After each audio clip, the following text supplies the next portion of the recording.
You're the only power. You're the only power that can. Hard work on you! CSU! Hard work! Family on you! CSU! Family! Let's go, boys! Let's go! If young Metro don't trust you, I'm gonna shoot you. Beautiful morning, you're the sun of my morning, babe.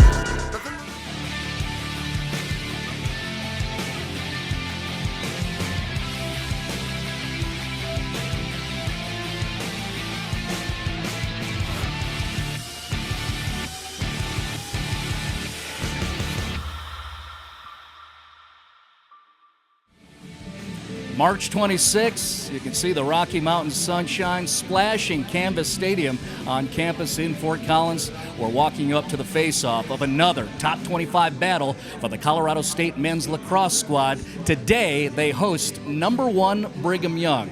Hi there, I'm Marty Cesario, along with two-time All-American Patrick Sullivan.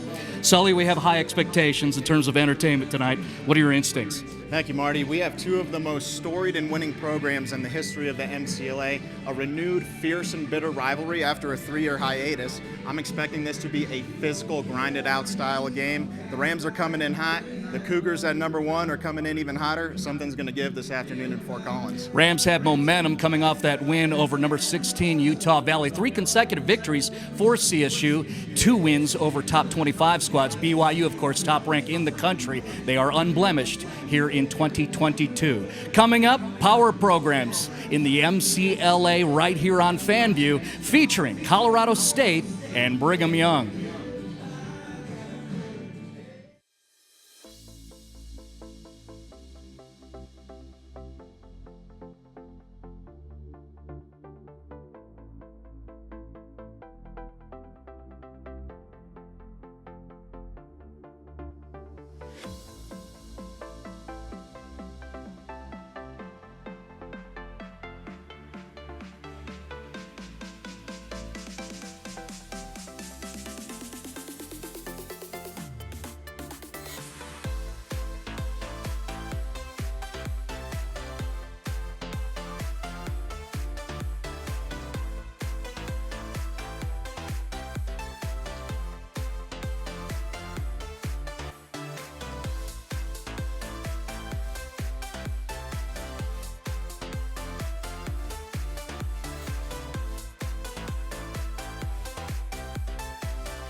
Well, there's a gorgeous look at the iconic Bighorn Colorado State Ram emblem here at Canvas Stadium in Fort Collins, Colorado. We're on campus at CSU. 5 minutes until 4 o'clock Mountain Time as you look at the home squad there wearing the white unis and the beautiful white lids with the Bighorns on them. Again, we're on campus here at CSU in the 4-year-old, $220 million facility called Canvas Stadium, the home of Jay Norvell's Colorado State football squad, and those guys for today, Colorado State men's lacrosse. Let's look at some of the players that are on our radar as we begin this huge game between #1 and #25, beginning with the number 21 ranked Colorado State squad. In CSU, you're looking at Riley Flores, the sophomore from New Jersey, one of the top point totalers for the CSU program. Cole Colber, outstanding leader, a senior midi out of Davis, California. And then Dylan Widows, the goaltender. He's, over the course of this season, he's been known as the big guy who handles the big games. We're going to take a break, and we'll come back with BYU and the coaches after this break.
There is absolutely nothing more we can say following up that performance of the national anthem by sophomore Gunnar Duke from Omaha. We'll be back in a moment here at Canvas Stadium.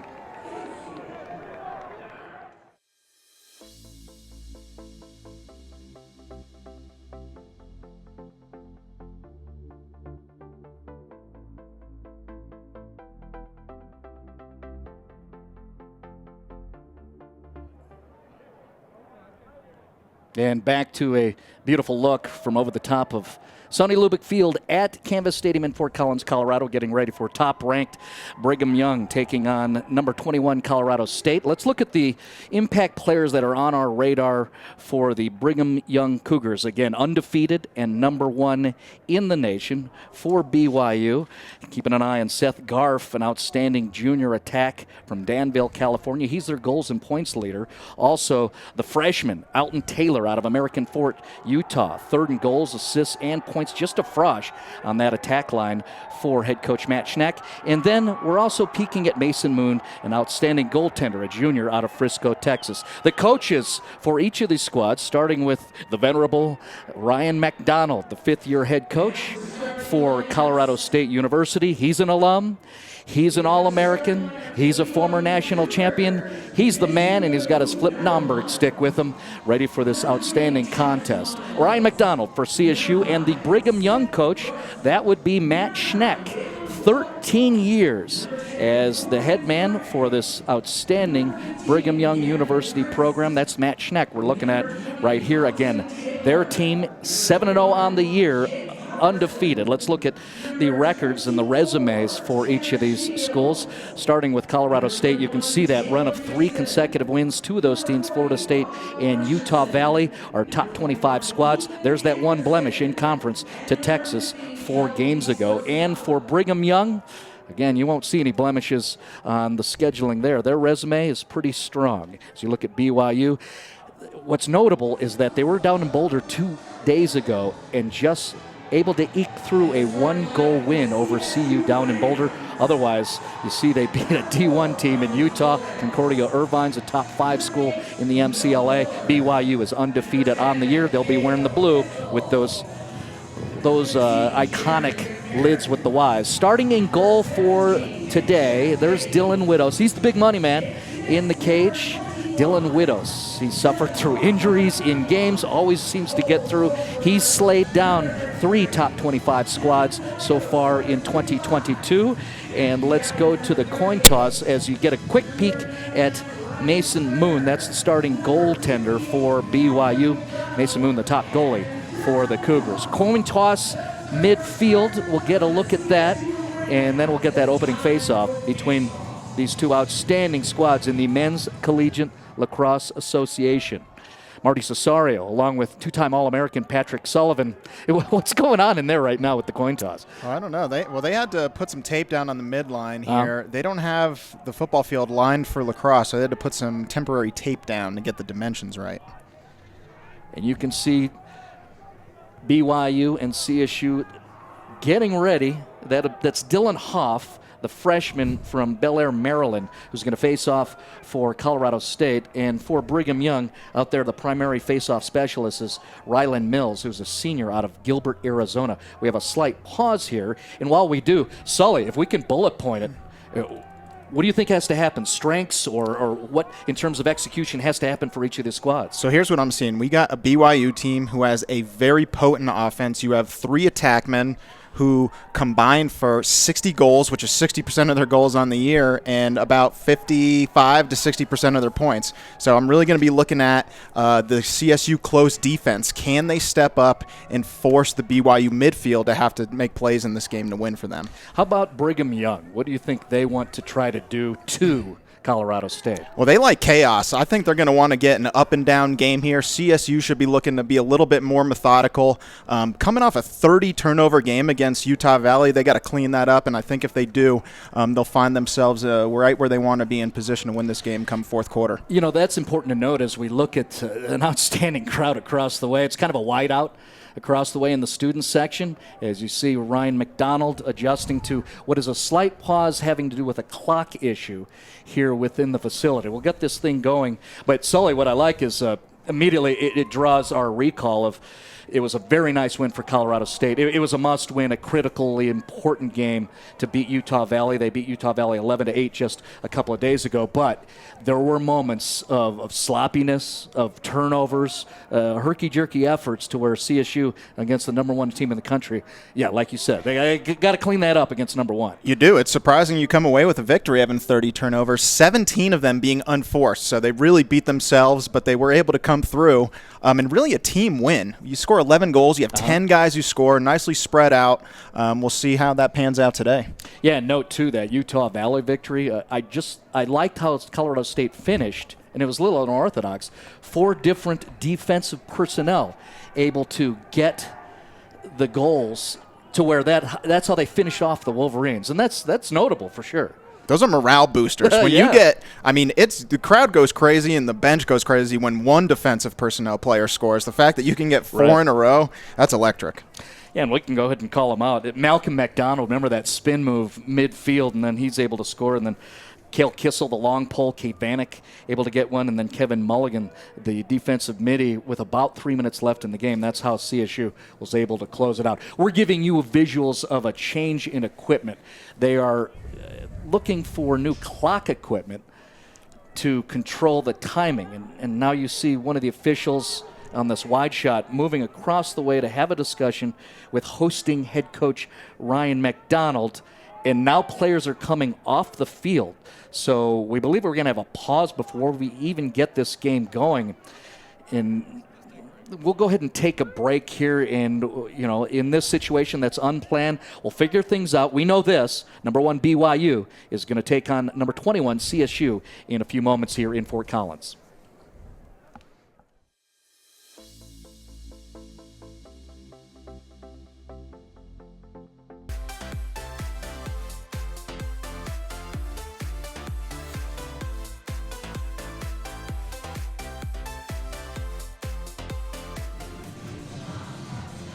Well, again, thank you. We're honored, privileged, very excited to watch number 1 BYU visit number 21 CSU. Here's the explanation of the pause before the opening faceoff. Is facilities management had game clock ready to go, including having that be attached to the board and our broadcast. They weren't aware that they needed a shot clock, and that is mandatory in men's lacrosse.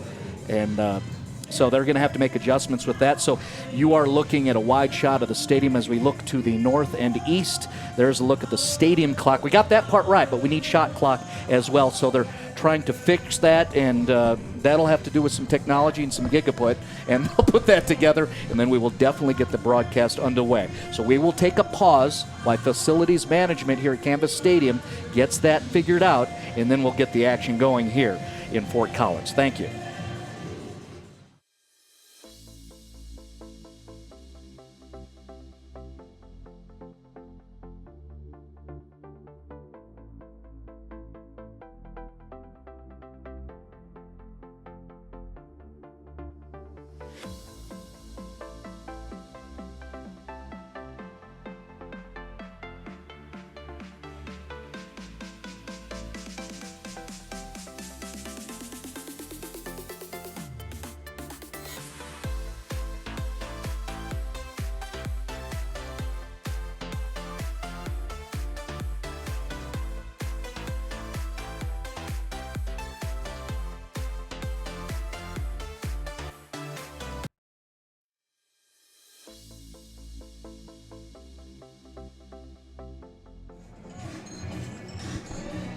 There's a shot of the sky above us, and now we tilt downward into Canvas Stadium.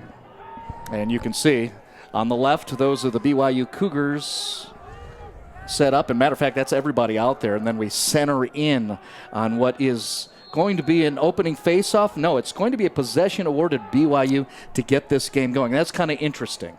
So let's set you up after that pause where facilities management had to find a way to get a shot clock established for this contest.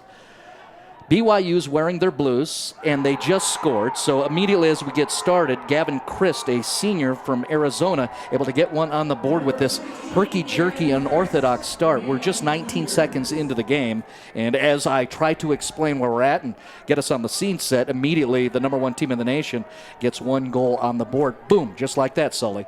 Yeah, I'm thinking that they called CSU for an infraction because they did not have the field ready for the beginning of play, and really just not much dodge there. He just goes hard, takes some contact there, and just beats the man. So are you saying that you think the host program was not ready with, I guess, presentation of the field? Correct. Game management? Yes, correct. And so they lost possession. Very interesting.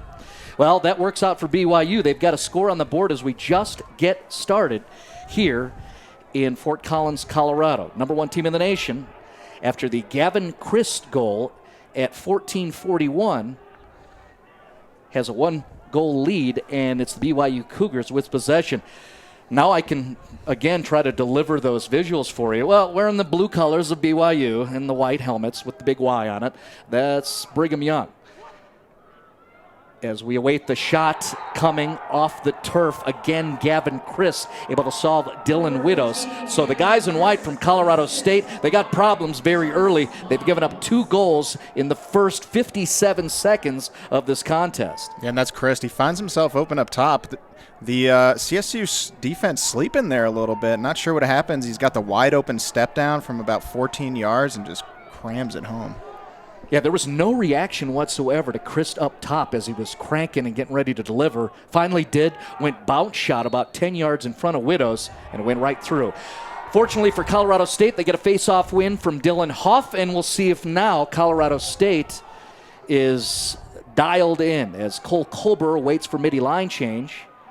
Nick Chastain comes into the picture, and this is the first true possession for the Colorado State Rams. Good check from behind by BYU's Ethan Anderson, a local kid out of Castleview, forces the ground ball situation, and then the scoop by Taylor Mason, a freshman out of Highland, Utah. So that was a very quick possession, and here's a shot coming off the ground. How about that? A scoop and a release off the floor by BYU's Jake Halverson.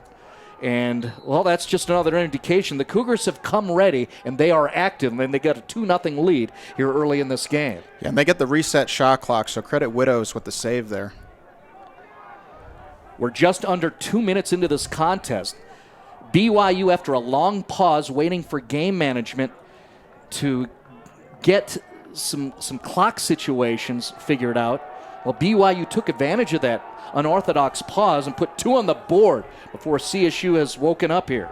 So the guys in white, the Rams, down 2 and defending. Nice roll dodge. And then Widows makes another save. So maybe Dylan Widows is now, okay, I see things, because he's made 2 consecutive saves.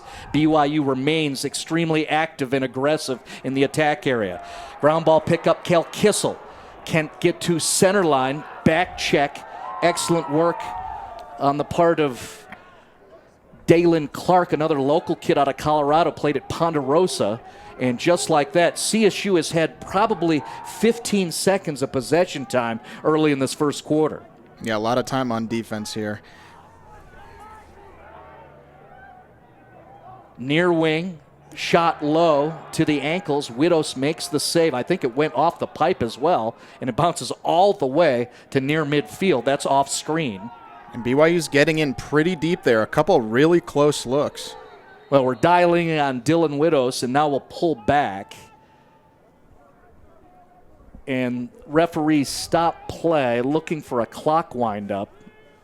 So clock management continues to be part of the story early on in this game.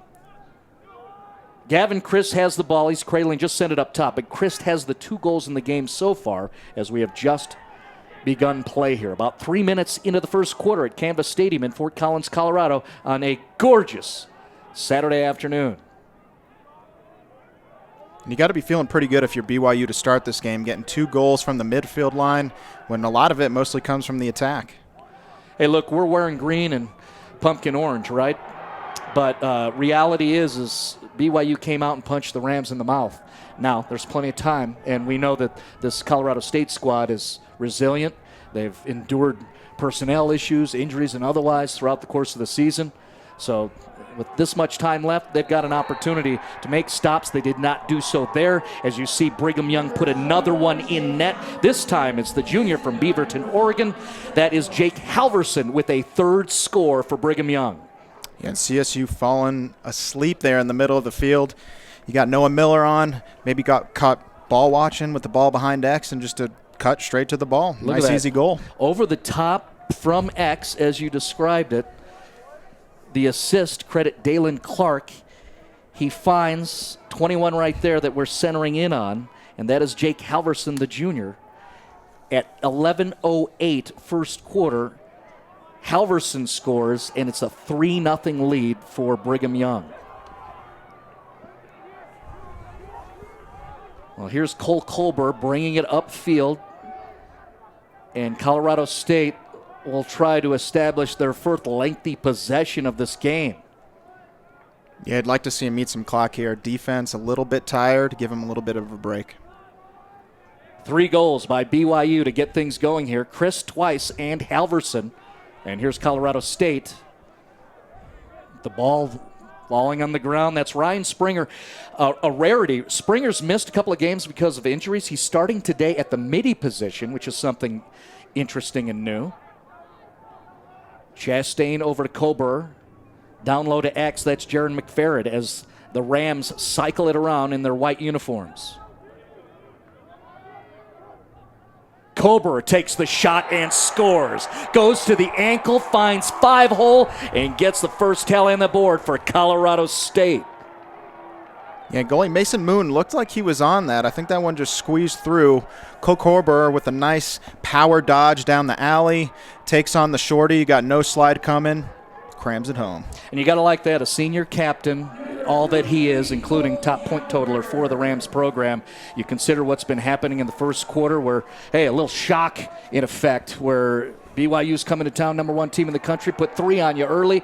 Get a guy like that stepping up and able to get some confidence established with a goal on the board. 10:09 mark, first quarter, Cole Coburn scores for CSU, and immediately on the adjacent faceoff, the Rams get possession. Here comes Kevin Mulligan as he sends it downfield.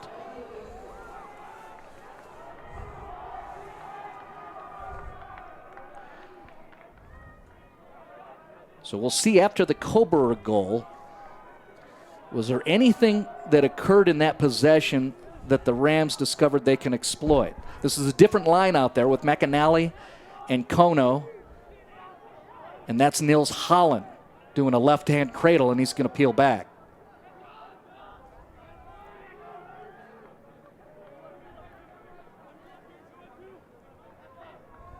A patient possession for CSU. McAnally trying to shoot from that same spot that Coburn just recently scored. Good GB for Nils Holland. He's going to use a screen back there by McFerrin. Center cutter and a goal. What a great exchange and a flag up in the air.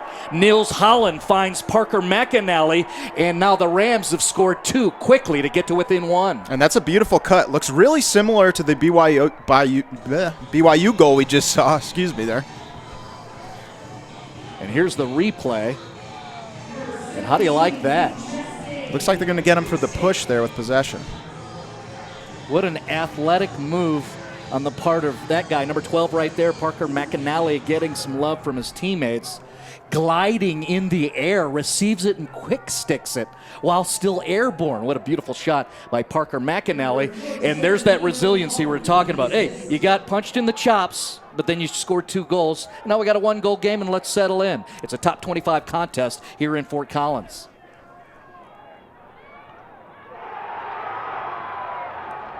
And the crowd now is actually engaged. Yeah, BYU looked like they were going to have a nice look there and the good trail check from the pole. So this follows up the Parker McAnally goal at 9:02 in the first. BYU opened with 3 goals. The Rams have scored the last 2. A lot of action as we're just halfway through the first quarter. Open shot, and That is a good piece of work by Nick Clifford, who left the defender and then sidearmed it through and past Dylan Widows. Yeah, Malcolm McDonald on defense there gets a little too over-aggressive, doesn't break down, falls in love with the stick check a little too much, and CSU defense, they have no one ready to slide wide open, just runs in for the easy goal. Well, that was a very nice dodge by Nick Clifford, just rolled as you saw on screen. The junior midi gets one through, and that's a 4th goal on the board for the BYU Cougars.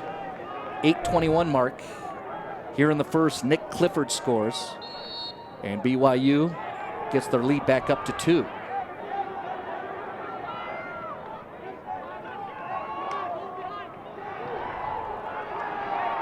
I'm impressed to see how well the CSU faceoffs have gotten over the past couple games. Before the FSU game, they're about 45% and went 80% overall in that UVU game.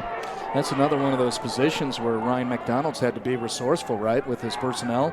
Hoff missed a couple of games, and then he had to bring in some different guys to try to take over that position, and they did a good job, and now they've got ample resources in there.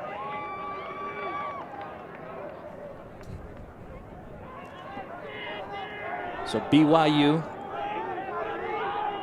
changing their midi lines with about 7.5 left in the first quarter.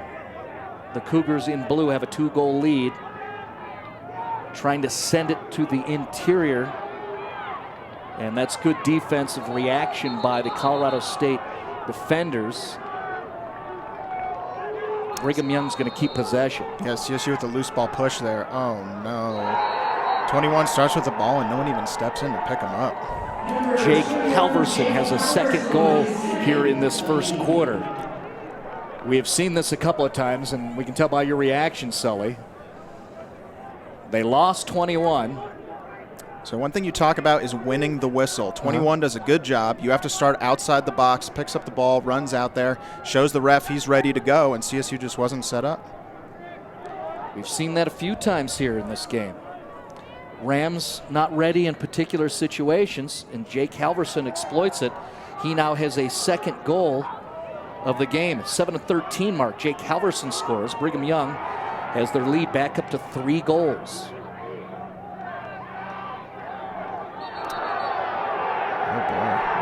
Little bit aggressive over there between the long poles, hacking each other up near this benches. Cale Kissel involved, number 10 right there, the local kid out of Wheat Ridge.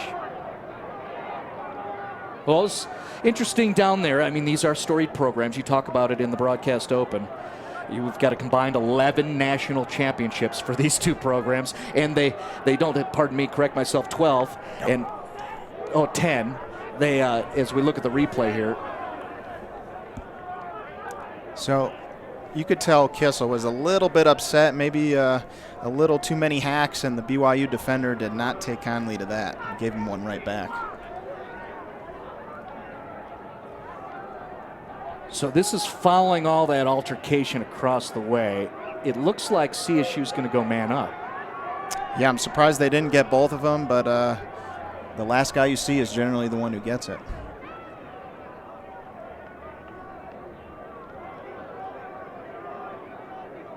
As you look at the Brigham Young bench, down low in the left-hand corner, you can see head coach Matt Schneck getting an explanation from the officiating crew.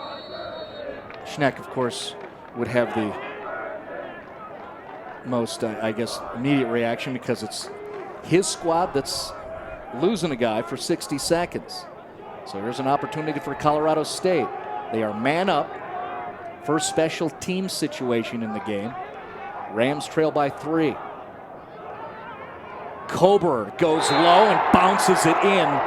Well, the senior captain's dialed in with his opportunity to play at Canvas Stadium. He's put his 2nd in for the first quarter. Man up, Cole Coburn at 6:35 in the first quarter.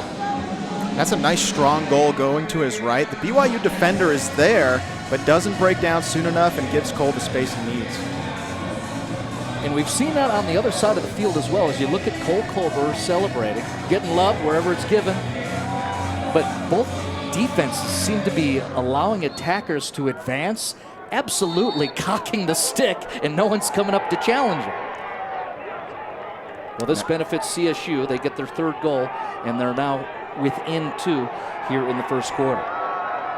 We're about 6.5 left here in the opening frame of this top 25 contest. Number 1 BYU with the 2-goal lead over number 21 Colorado State. Face-off win for the Rams. And now they'll change in middies. Nick Chastain, or pardon me, that's Nils Holland stepping into the play. And CSU will set up. We'll see how they attack here. We're back to even strength after the Cole Kober man-up goal.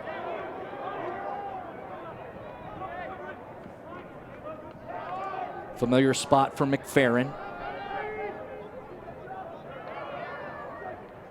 That's Holland. Nothing there. Good defense by BYU. Nice help by Taylor Mason.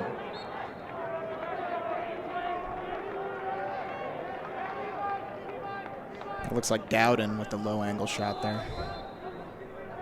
Riley Flores coming across the goal line extended, and CSU all the way up top reset to Parker McAnally. 5.5 left here in the first. Guys in blue knocking down bodies, and there's a delayed penalty in effect. Holland up front, and now we'll have a stoppage in play. And CSU gets bailed out a little bit there with that penalty. Dodging right into 3 guys, gets sandwiched. It's a tough go for the BYU defense. I think that's a fair thing to say, Sully. Yeah, you walked right into the defense, and you know those numbers aren't right for you. You made a wrong decision. So you get bailed with the whistle, and it'll be for the second time a special team situation in favor of CSU. Let's look at it. Yeah, I might have just cross-checked him a little bit high there. So BYU didn't help themselves by a legit cross-check. No, you'd like to take advantage of those easy opportunities on defense. Second time here in the first quarter, CSU now will be man up. They're down 2 with about 5.5 left here in the first.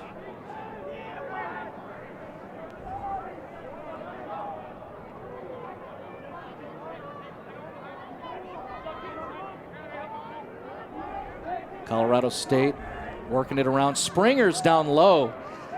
So that's where we've seen him throughout the course of the start of the year until he had those injury issues. Started at mid. He looked for number 9. He's on the near side. There he is. Left-hand shot. Doesn't get through. Deflected by good defense of Brigham Young. And immediately a good scoop by Levi Smythe. And a quick transition. And a doorstep shot by Halverson, and he scores for Brigham Young. Hate to see that from the CSU defense. You man up, transition going back, and you can't get numbers back in because you're trying to sub and get defensive personnel on. And let's look at that transition. Sully, what are we seeing? Well, and it starts with the good breakdown from the short stick D mid on the man down, gets it up, gets the ball up to the pole, and he takes it in the offensive end, and they find themselves with numbers, and they're able to take advantage. And again, then you have to qualify it with the numbers were right for BYU and they were man down. Yeah, that'll drive Coach Mack a little crazy over there on the sideline. Jake Halverson at 4:36 in the first quarter. BYU is back up to their 3-goal lead that they established early on in the game. The Cougars scored twice in the first minute, and then Jake Halverson scored his first at 11:08 in the first quarter. So immediately it was BYU up 3-0 before we could get settled into our seats. Well, Halverson just scored his third. He's got a hat trick here in the first. Rams defense have to find 21, among others. And now we have a delayed penalty. This may bring up a man-up situation for BYU. Looks like pretty good defense from Vanek there. I think at the last second when he gets that push, they caught him in the back. Vanek across the way is going to go one knee. So with a 3-goal lead, now 60 seconds of man up for Brigham Young. Cade Vanek, one of those defensive personnel who scored on the back end of the Utah Valley victory 2 days ago here on campus. Now we'll see how Brigham Young's going to attack. They try to bounce it in front of the goal crease. It's wide of Dylan Widows. BYU's going to keep it. Still man up. Brigham Young. Game clock About 3:40 left here in the first. Now you see defenders for CSU coming up to challenge potential goal scorers. And Widows making a save on a shallow angle shot there from BYU. We are back to even strength as the crowd reacts to CSU clearing. And that is my man Jordan Cutter again, doing little things that don't necessarily show up on stat sheets. He started doing this in the middle of the year, and I've called out 26 so many times, especially in these last 3 victories for Colorado State. Good clear by Cutter. Springer up top. Colorado State trailing by 3 with under 3 left. Kober shoots, and he scores. Talk about a tight window. Deep in the corner, next to the ankles. Gets it in, and finally the officials realize, oh yeah, 33, he'll put it in on you. And he starts this dodge in a really nice area, about 5 yards inside the box there. He's able to get topside on his defender and get to the middle of the field. And it's so fun to watch him because at 6'3", 190, so much length, and he extends that stick. The head's way out there. It's got to be hard to read. You're a defenseman. Like Cole Colbert, it's tough to stop. Yeah, it's almost like with those big, long arms, having a pole out there, which the goalie does not like to see. Right. That's what, visually, sometimes it looks like Cole is a pole, but he's not. He's just a long midi. Cole Colbert scores a .246 in the first quarter. The Rams within 2, but they have to get some things done defensively, including find 21, who just had it there for a moment. Jake Halverson, who has a hat trick in the first quarter. How about the work of Jake Halverson for BYU?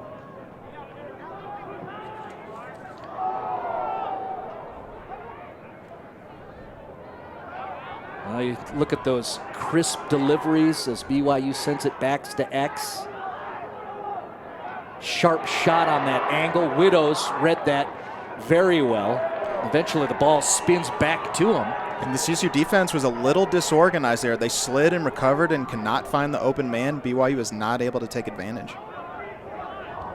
So Patrick Sullivan saying perhaps that was timely that Widows got a stick on the ball and CSU could attempt to clear, as you see it swept across center line there, eventually picked up by Malcolm McDonald. Colorado State down 2 with a minute and a half left. First quarter here at Canvas Stadium in Fort Collins, Colorado. You can see on the bottom of your screen shadows starting to creep towards midfield. We are at 4:37 Mountain Time, which is the right time. CSU coming with their second line mids here. Seems like they've been going off and on between the ones through this first quarter.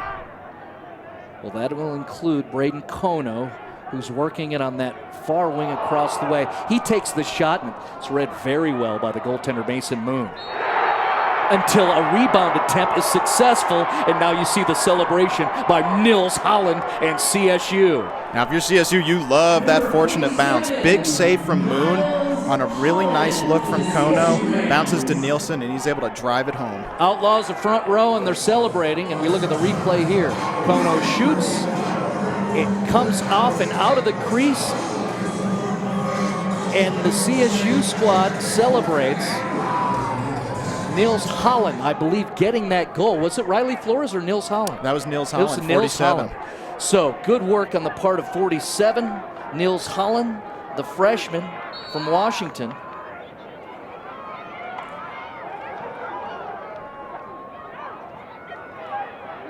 And correct myself, that Nils is from Rhode Island, but he gets the goal at 47 remaining in the first quarter.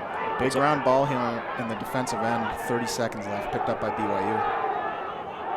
It's a one-goal game. CSU's got to be happy, but cannot be satisfied, of course. Coming through, behind the back shot is stopped by the leg of Dylan Widows.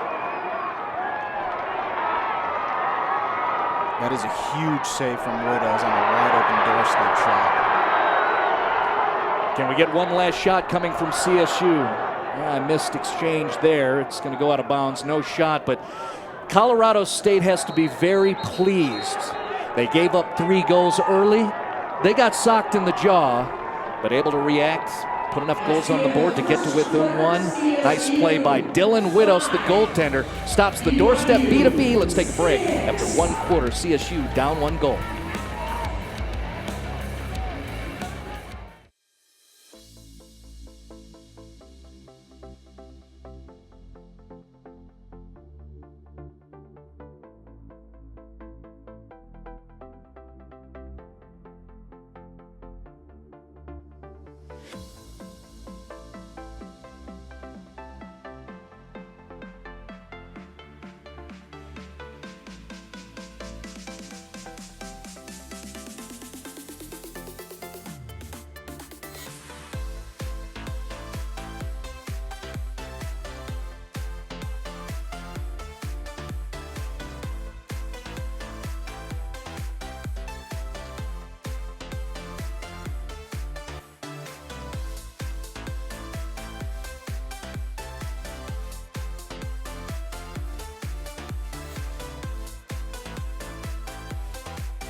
Justin Salvia, part of that outstanding crew with our executive producer, Phil Mildren. I mean, these guys are studs, and we're honored to bring you this presentation of Top 25 Lacrosse. Gary Stebbins is our technical director, Mike Trujillo, Jamie Espinoza on the cams, Marty Cesario on the call, along with 2-time All-American and 2-time national champion, Patrick Sullivan.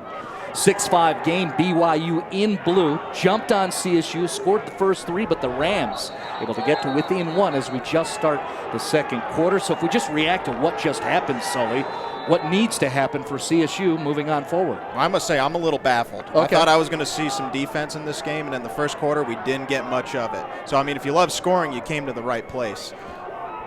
And as you say that, I look down on my scribble summary where I keep stats of the goal scoring in that. I'm going to have to go 2 pages. I got 11 goals listed here, and this is old school college notebook. That's hilarious. Well, it's been fun. Hopefully you're enjoying it, as, again, we just get underway. Ryan Springer travels through the interior, tries to get it to Matthew Dowden, and that'll be a turnover. Brigham Young will try to clear as we're about 45 seconds here into the second quarter. Yeah, maybe a little too unselfish there. Had a really nice dodge from Springer. Gets to the middle of the field. Would have liked to seen him pull that one. But BYU with the turnover right on the, they're clear.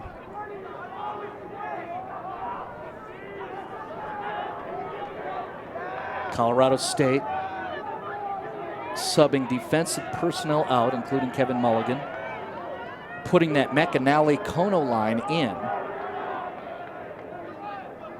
Riley Flores is inside. You'll see him to the left. There's number 4 there. One of the top point totalers for CSU this season. And there's Flores right there. He's going to use the screen. Nope. McAnally does. And he can't get a shot off. That's good defense. Nice stick work by BYU forcing the turnover.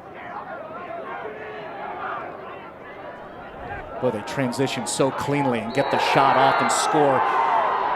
Brigham Young has scored their 7th goal of the contest as you see them celebrating. And this is what BYU does best. When you turn the ball over in the middle of the field, they are getting that thing up quick to their guys in the attack there. Now look at the replay. When that starts with beautiful defense from 50, very patient, gets the over-the-head check, runs it upfield, gets it to the mids, and then takes advantage of the numbers down at the other end.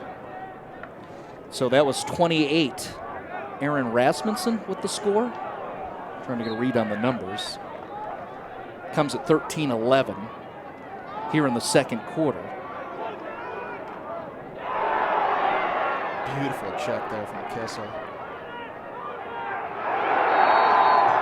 crowd loving all the exchanges. And Dylan Hoff trying to raise the roof with the volume. Let's rock the house, Dylan. Yeah, absolutely smashes the BYU player into their own bench.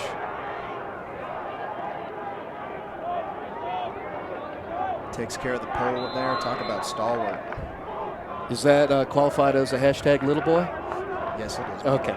Just want to make sure. So Dylan Hoff applying the little boy to some Cougars. But BYU right now, they're the ones with the grins because they're leading by 2 up on the big board. Colorado State has possession. CSU in white, wearing their brand new white helmets. BYU defending in blue.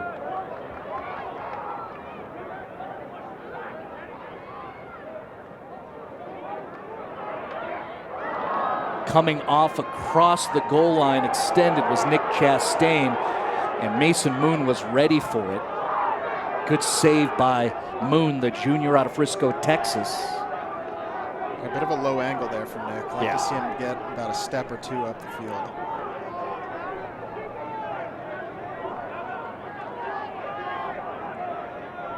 We have 3 guys with hat tricks here in the first half.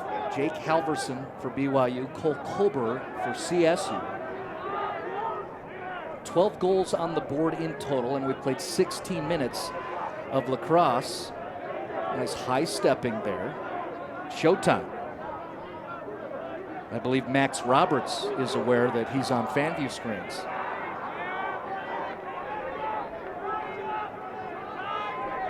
Thomas Miles directing his teammates. He's going to flow to the X. Yes.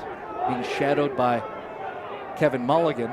Here comes a shot through, and that is wide of Dylan Widows. Nearest BYU, they'll keep it.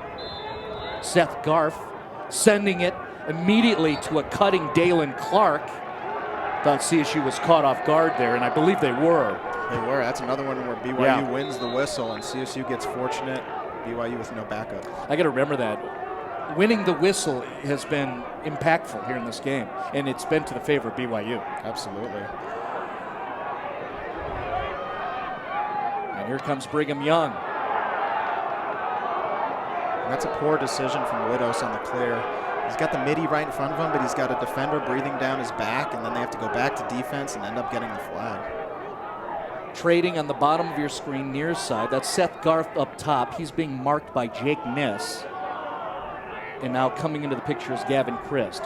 Christ scored the first 2 goals of this game within the first minute of the contest.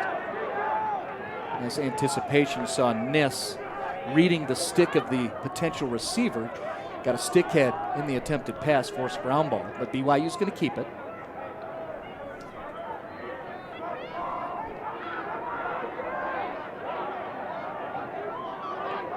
Vanek defending. Delayed penalty. And I believe BYU is going to get their second man-up situation. And did you see where that would have occurred? Looked like it was right in the middle of the field. I'm going to guess a push with possession for 30 here. We look across the way at the officiating crew.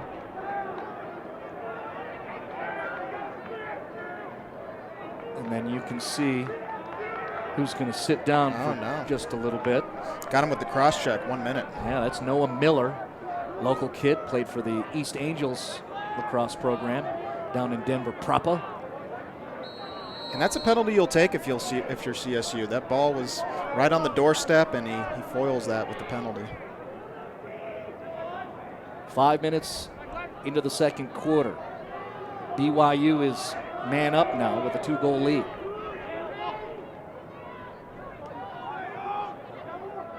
Clean pass and get a shot off. It's stopped by Dylan Widows. And you see him try to shake it off within his crease. It's a big save. That's good ball movement from the BYU offense. Widows is fearless, and he'll give all body parts to make saves. I don't think that was the stick who made the stop that time. Inside, and too hard of an angle to get the shot off. Thomas Miles trying to sneak one in there behind Dylan Widows as Widows tried to shuffle across. Blaine Ware trying to clear. Balls popped loose. A couple of 50s attacking each other. Good work by Kelby Sosa, BYU. Forcing the turnover, and here comes Dalen Clark. That's 2 clears in a row now where CSU defenders are forcing it to guys with defenders breathing down their neck. There's the value of having Sully, not only a former national champion, but also a former coach at the college level, current coach at the high school level with Thompson Valley, locally in Loveland, reading things to help us out. And that is a good note.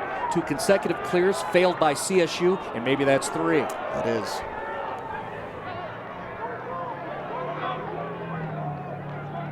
Is that CSU not being settled, trying to clear out? It's a little bit of a force. They see transition and they really want to get it up the field. Sometimes it's better when you've played a lot of defense to be a little bit more patient. BYU considering sending him. Kevin Mulligan stepping quickly into the picture. Nice turn, but the shot is saved by Dylan Widows.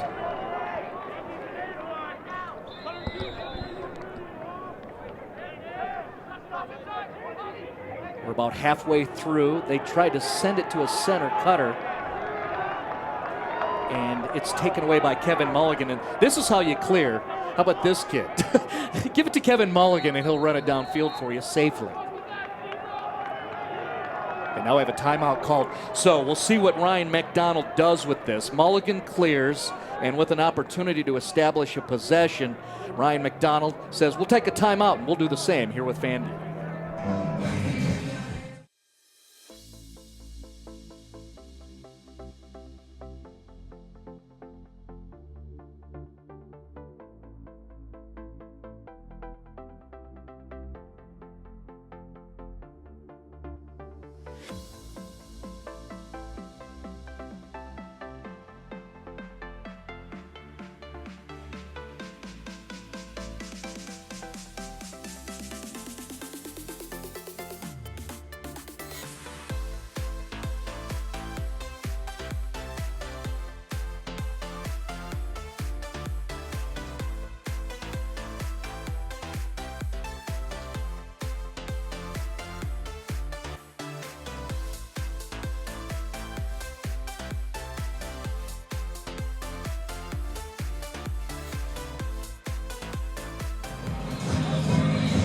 Again, more beautiful shots overlooking sunny Liberty Field at Kansas State for the Collins, Colorado.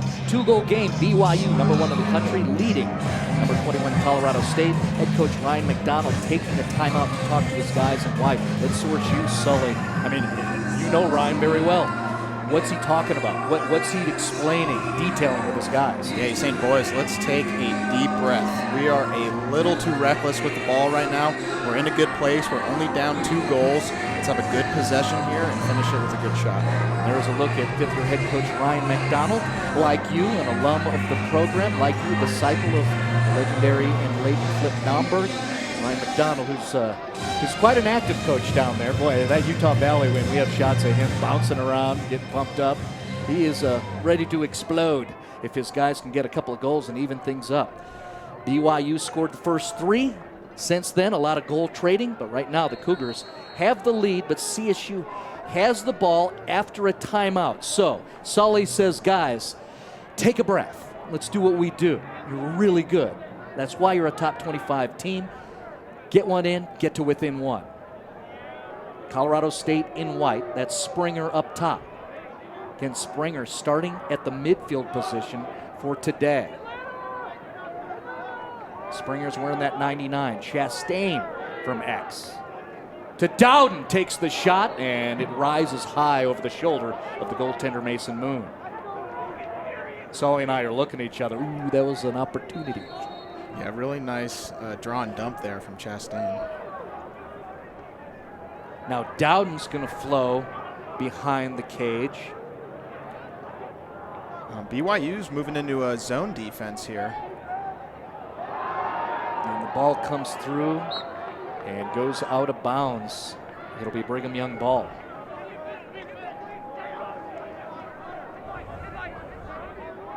Waiting for it is Jacob Burnt, the sophomore from Washington. and he'll put it in play. 7 minutes remaining in the second quarter. Brigham Young in blue with the 2-goal lead. Right up front, and that's a riser as well over the top. So looks like attackers trying to go above the shoulders on both these goaltenders. BYU keeps it, and they're immediately attacking. Quick stick attempt, well, that's off, and Widows able to get it, snag it out of the air. CSU's now going to try to clear. Aggressive ride coming from BYU, right? No, they're sloughing in. Oh, okay. Well, here comes Colorado State. That's Mulligan looking for a mid. He found one. That's Chastain. 6.5 left in the second quarter.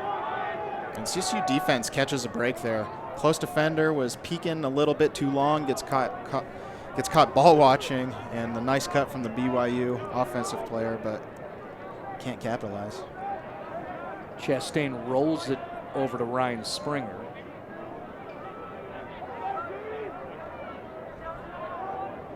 Springer turns and sends it low. Cycle it back up to Coburn. Sends it back over to Springer. So they're using the whole field. Springer takes that shot, and Moon just sweeps it away to his right. It's getting a little windy down there, knocking the nets over behind the goal. Yeah, good point. If you look on the right side of your screen, you can see the netting of the goal blowing behind Mason Moon. Now we'll tighten in on Matthew Dowden, the very talented freshman. We've enjoyed him as he's progressed and becoming one of the top players for Colorado State. Knocked on his duff for a moment, gets right back up. Good aggressive defense there by Robert Richardson. Richardson, the junior out of Las Vegas. Dowden with the dive attempt there and gets caught in the crease. Ball going back to BYU. 5.5 left. BYU clearing. That's Richardson. 2-goal advantage for Brigham Young.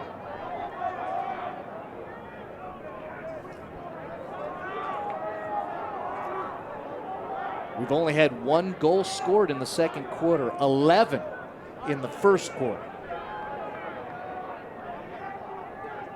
Is that adjustments by defense? Defensive coaches can breathe a little easier this quarter. You being one of them. Careful there. Widows came back to him, bounced in the air. You saw that. Okay. Get out of there. And here comes Kay Bannock.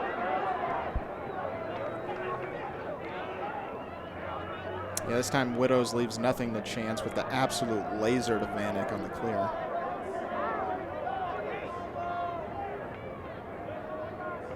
McAnally trying to use a screen by Cutter.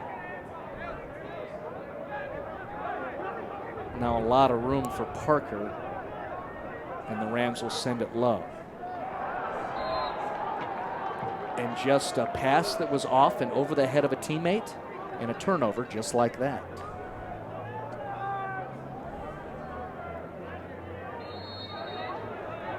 Two-goal game as you look at the reactions from Ryan McDonald. Again, you can see the wind blowing the jerseys of those CSU Rams across the way. Shadows creeping to near midfield now here in Fort Collins.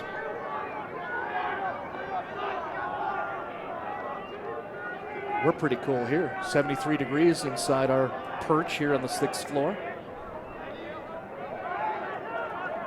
Careless mistake from BYU. Nice ground ball pickup. Jordan Cutter. Take the shot, Jordan. Instead, he sends it to Dowden, and a score. Matthew Dowden, the freshman, puts it in for Colorado State. Now, I wondered with these shadows if the lighting was going to be a problem there. I wonder if that's why he was rolling the ball to the other guy if you couldn't see. Just a heads-up play from the CSU defense, scooping it up, getting the ball going quick to the offense, able to take advantage. Look at this sweet highlight. Starts with Cutter. I'm glad they included him.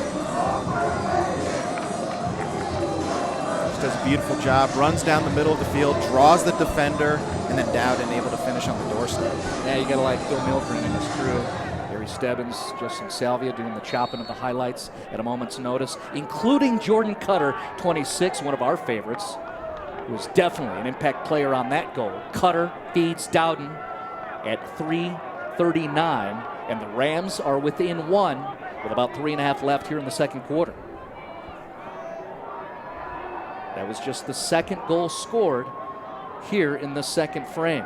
1 goal apiece after 11 goals tallied in the opening quarter.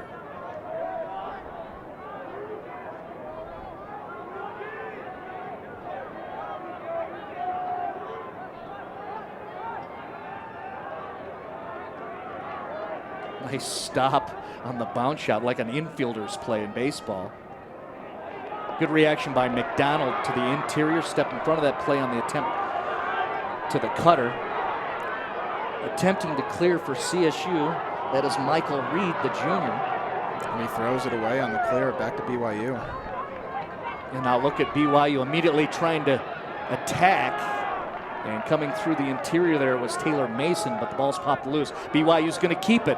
And in front, getting the shot off. Well, that's excellent work on foot by Alton Taylor, the freshman from American Fork, Utah, his first goal of the game. And that's a tough one to swallow for CSU. You get the big stop, you get the ball going up the other way, turn it over on the clear, and BYU's able to take advantage. They get the ball behind, CSU's not ready to go. Got to get matched up there, able to just get topside.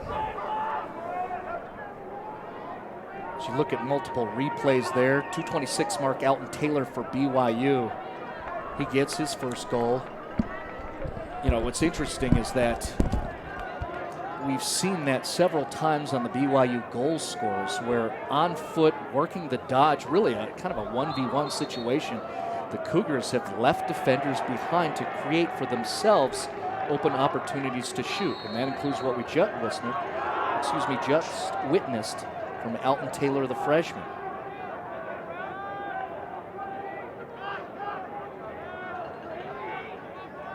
Well, again, we have to qualify. Anything we say is that, hey, keep in mind, that's the #1 team in the country. There is a reason that they have that kind of respect across the country. BYU counters after the Matthew Dowden goal. Alton Taylor scores a minute and 10 seconds later. CSU has possession and time. About 2 minutes left. They take the low shot to the ankles, and it's a nice save by Mason Moon. He saw that attacker who got his shoulder down coming across the GLE. Knew he was going to shoot and made the stop. Good work by the junior Mason Moon. Brigham Young with an unforced error. And so they turn it over. We'll see if Colorado State can exploit that rare unforced error by Brigham Young.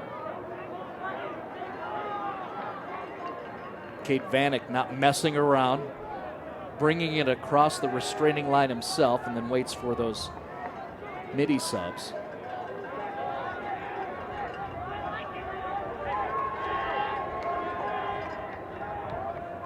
That's Chastain. Low, doorstep shot and through. Diving and scoring, Jared McFerrin for Colorado State. No, it is waved off.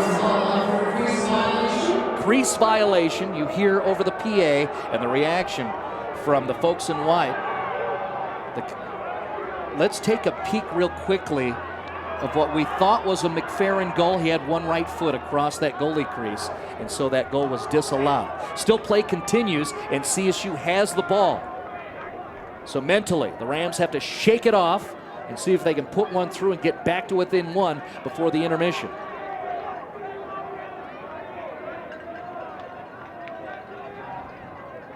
Chastain awaiting orders, 20 seconds left.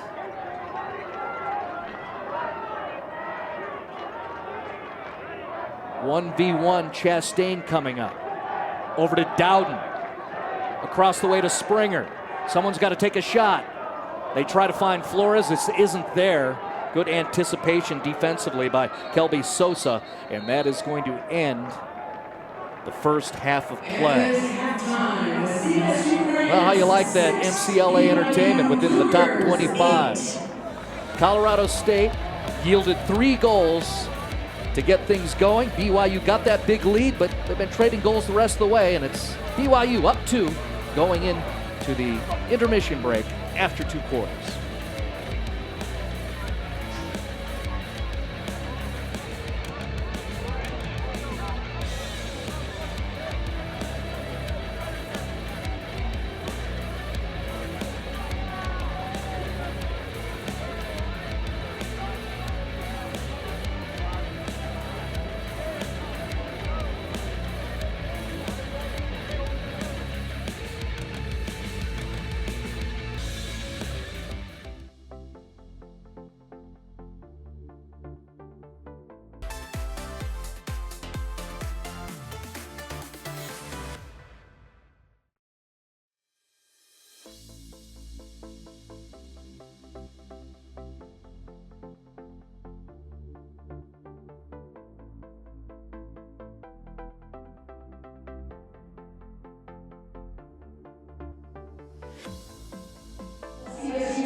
made this day possible. We would also like to recognize our current Hall of Fame members in attendance: Rob Perla, Cale Nelson, Nick Stannis-Harper, Matt Smith, and any members we have missed, and the spirit of our CSU Lacrosse leader, Flip Nomberg. We love and miss you, Flip.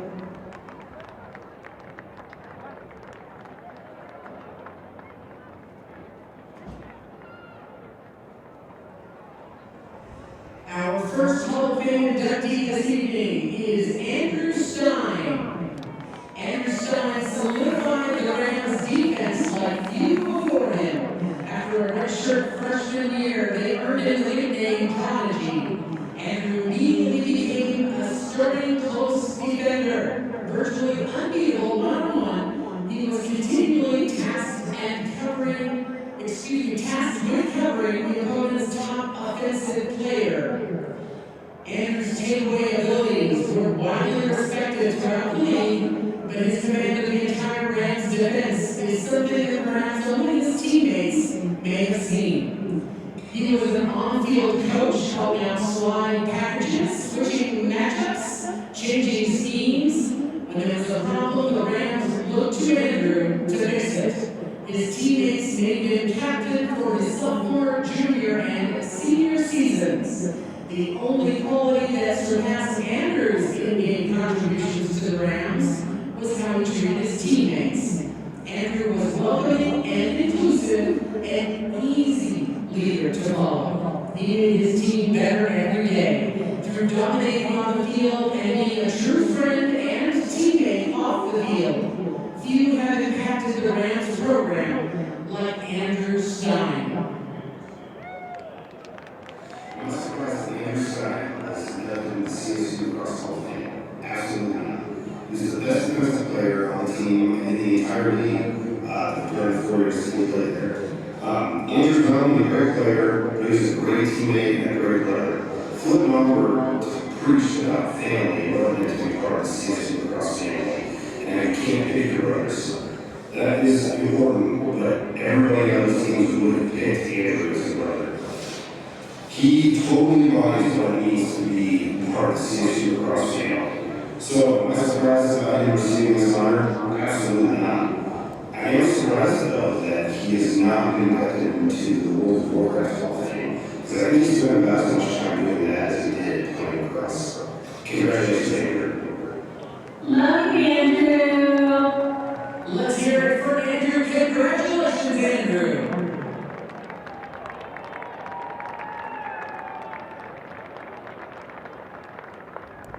Our second Hall of Fame inductee this evening is Austin Fisher. Austin Fisher, known as Fish, was a standout the second he hit the field his freshman year in 2010. Austin was a 4-year starter on attack, racking up massive numbers during his 4-year tenure at CSU. It included 4 Rocky Mountain Lacrosse Conference championships and 2 national championships.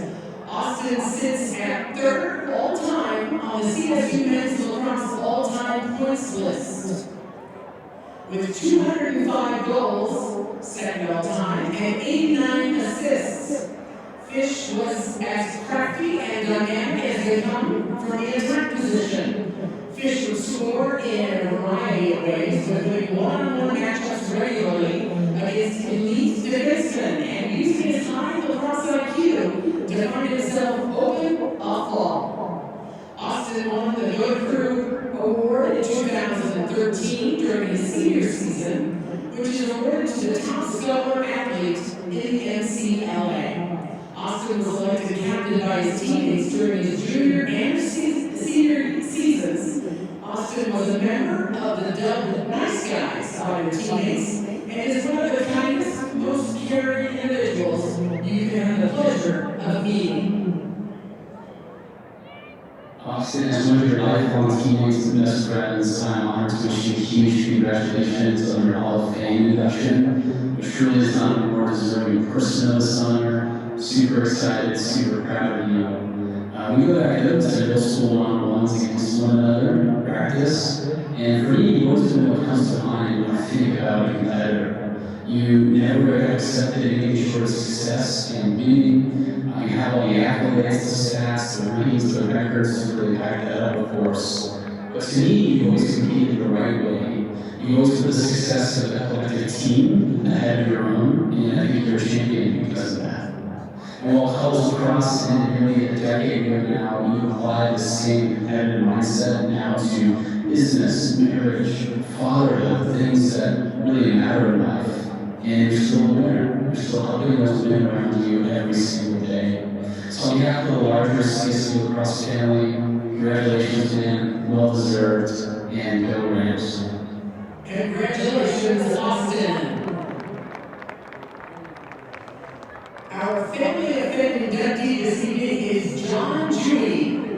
John Dewey is the father of Matt Dewey, class of 2012. John was a staple on the sideline of CSU Lacrosse games, home and away. John was the guy who ran up and down the sideline, getting all the students and fans to go crazy to get into the game. You could feel the passion and excitement when John was in attendance. John's enthusiasm and fire for CSU Lacrosse was unmatched. After Matt graduated and after winning the national championship in 2012, we sadly thought that was the last one to see of John. Little did we know that when we showed up in Greenville, South Carolina for the 2013 national tournament, John was there on the sideline getting all the Rams and Ram fans amped up for another title run. This was incredibly special to the team and showed that his love for CSU Lacrosse would live on. John is a Ram legend for his commitment and love for the players and CSU Lacrosse program. Thank you, John. Hey, Dad, just wanted to say congratulations for being inducted into the CSU family. I think you've always had a huge support of the team I bet on, but you took it to another year at CSU Lacrosse. I will always remember watching you run down the sideline, had hands in the air. You get the crowd of fans pumped out and energized in the game. So I just want to say, Harvey, I love you. Congrats. Enjoy next. Congratulations to our new CSU Lacrosse Hall of Fame and Family of Fame members, Andrew Stein, Austin Fisher, and John Dewey. Go Rams! Let's hear it for them.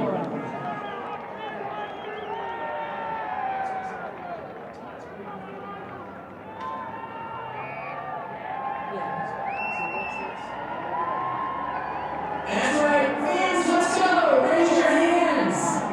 There you go.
I love those looks of the student body coming to support their local lacrosse squad on their campus here at Canvas Stadium. Beautiful place to be, 5:17 Mountain Time. Here in northern Colorado on a gorgeous day, reportedly 77 degrees outside. I've got 73 degrees here in the studio on the 6th floor here, getting ready for the second half of play. We witnessed these two squads combine for 11 goals in the first quarter. BYU scored the first two by Gavin Christ within the first 60 seconds. Then they traded goals. We finished up the first quarter where it was a 6-5 game. Just 3 goals scored in the second quarter. And BYU has a 2-goal advantage heading into the third. The shadows are creeping further along and towards that student section across the way. BYU wearing their blue jerseys and the white helmets with the iconic Y on that white lid. Colorado State wearing the brand new white helmets with the green bone curl and the all-white uniforms. Head coach Ryan McDonald and the CSU Rams trying to defend against a formidable foe, the #1 team in the country. Marty Cesario along with Patrick Sullivan, 2-time All-American. Sully, as we watch BYU operate and try to get a shot off, let's go ahead and share what we've experienced and what our expectations are going to be these next 2 quarters. To a bit of a more of a defensive second quarter. So I'm expecting that Coach Mack has his boys settled down, ready to be a little bit more composed, eliminate the turnovers, and just take care of the ball the second half. Reminds me of what you said in the second quarter after head coach Ryan McDonald had taken a timeout. Boys, just breathe a little. Take your time. Yes, we know what this is. You're in an FBS facility. You're playing the #1 team in the country, but they are good, and they've earned the right to be applauded for what they've done here in 2022. The Rams have beaten 2 top 25 teams in the last 3 games coming into this during a 3-game win streak. I'm impressed that Colorado State, after what they endured getting, we were calling it punched in the mouth to get the game going, that they came back. As you see, a shot from Chastain doesn't get through the excellent defense of BYU. So I think that says something for CSU. It could have got ugly. We were looking at each other like, oh, are we going there? We've seen these games. No is the answer, and it's a 2-goal game. That's Chastain from X, sending it back up high to Dowden. Up in front, Riley Flores makes the turn, and it's a beautiful, fancy goal by Riley Flores, and they get to within 1. Ooh, that was silky. Little razzle-dazzle there from Flores. And what you'll see in the replay is Dowden almost knew what was going to happen. Look at Dowden send it to Flores, who makes the turn and puts it through the goaltender. It does a little Karate Kid at the end there. That's just a smart heads-up play. His guy's not watching him. The backside is open, gets a nice little cut to the front of the crease, and Dowden's able to find him, as you said. 12:52 mark, third quarter. Riley Flores scores, and a gorgeous assist from the freshman Matthew Dowden. And CSU with the faceoff win, coming right back with the chance to tie it.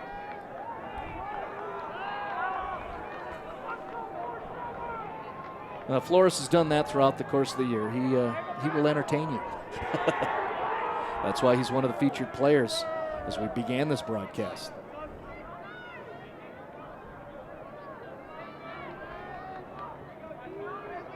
CSU winning the faceoff. They have possession again. It's that Holland-McAnally line. McAnally sends it low, and Mason Moon with a great reaction making the stop as BYU is transitioning from left to right, or right to left on your screen. They get a shot off. It's a long pole goal for Brigham Young, and that is Taylor Mason, the sophomore from Highland, Utah. Number 31, Taylor Mason from Yeah, BYU. Division I transfer there from Utah, finds himself open in the middle of the field. Defense from CSU does not slide again. Has a nice easy look. That's a 6'4", 215-pound long pole coming at you, and he's able to get a goal. A very quick answer after the Riley Flores goal. 11:56 mark, third quarter. Taylor Mason scores for the Cougars. That's a large man coming down the field. You got to body him up. Sticks are not going to stop that. And that fits what the Cougars have been able to do. Colorado State, well, they've got 7 on the board, but each time they get one, it seems like BYU comes down the field and has a rapid answer within a minute or so. Now, CSU's given themselves a chance here. They've won some faceoffs. They've had the chance to tie it. Let's see if they can capitalize this time. First liners are out there. Shot coming from Dowden. No, that was Ryan Springer. No harm, because McFerrin scoops it up back there in the end zone. McFerrin trying to crease roll around there and get a goal off it. Just couldn't get across. To his right hand, too. Normally goes to the left. Don't see a lot of righty from Jared. Now it's Dowden trying to do the same thing, perhaps? Yes. And he is off. So are McFerrin and Dowden reading something there, where they're attacking in very similar ways? Well, that defender is a bit on an island, so there's not a lot of support. And there's kind of an odd look. Chastain, I don't know if that was a pass, trying to get it over the top, but it hit the back of the net, and then Mason picked it up. Yeah, almost like he slipped a little bit when he made that pass. We're 4 minutes into the third quarter. 2-goal game, BYU in blue. They have the lead. They've never trailed. We've never been tied. It all started with that long pause because facilities management had to find a shot clock, and then that created a violation against the hosting team, and BYU put 2 goals up immediately, and now they get a score right there. It's a familiar position as the Cougars get one through. They kind of send it and skip it across the goal line extended. Yeah, that's a very low angle shot. I wonder if he snuck that one in right over his shoulder. That is Seth Garf, the 6'1", 190-pound junior out of Danville, California. We'll look at it the entire play developing. Oh, he hits far side on him. Just a simple dodge down the alley, passes the attackman, catch and shoot. Not too complicated. 10:25 mark, third quarter. Seth Garf, the senior leader, able to get one through for his BYU Cougars. That's 3 faceoff wins in a row for CSU, and they find themselves down 3 goals. Yeah, that doesn't fit, right? Typically not. BYU's getting stops. Defense is stepping up. Cade Ebers is out there. My understanding is they wanted to fortify that third line of middies, so Ebers is technically a third liner out there. And we've seen him a lot in the past with the 2s. I believe this is the first time we've seen him today. Yeah, that's why, and that's Ebers operating with it, and he takes the shot, and it deflects off a defender. Dowden able to pick it up. But Andrew Byron and Ebers are up top for the CSU offense. That is Byron.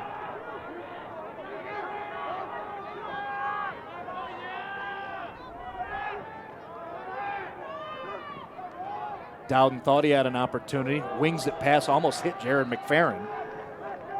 And it goes wide. Looks like Colorado State's having loss of vision on where they want to attack the goal. It's a little bit tough to read what BYU's doing. It looks like they're going in and out of man and zone. Behind the back attempt by Andrew Byron, read very well by Mason Moon with the save.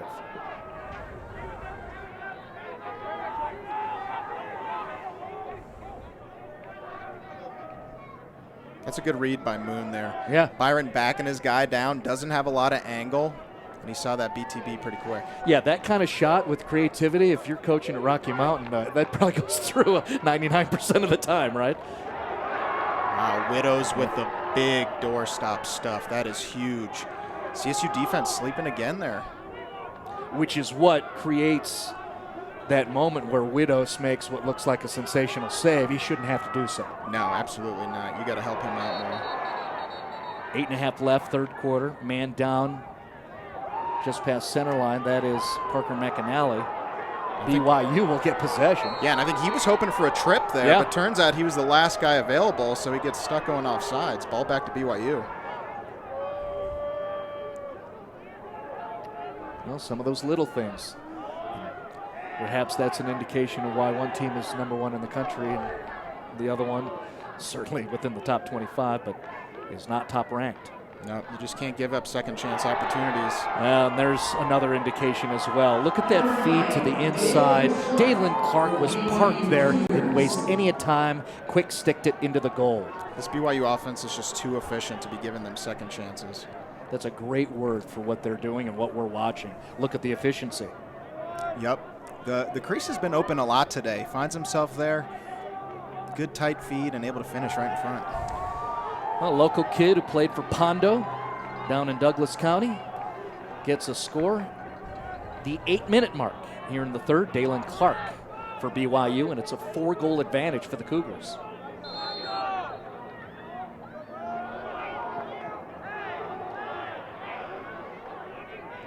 BYU starting to get some momentum here. Yeah, the face-off win. Cougars have scored the last 3. Oh, here it comes, and it's off the pipe. Widow's best friend today.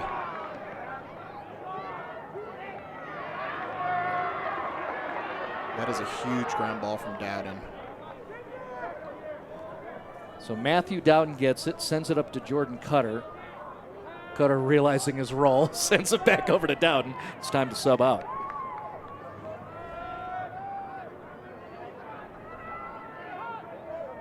Yeah, look at that defense coming up on ball a little more for BYU.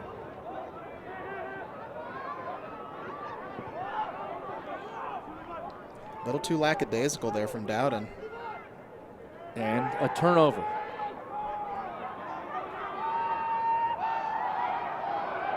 A nice ball fake and clear by BYU's Kelby Sosa.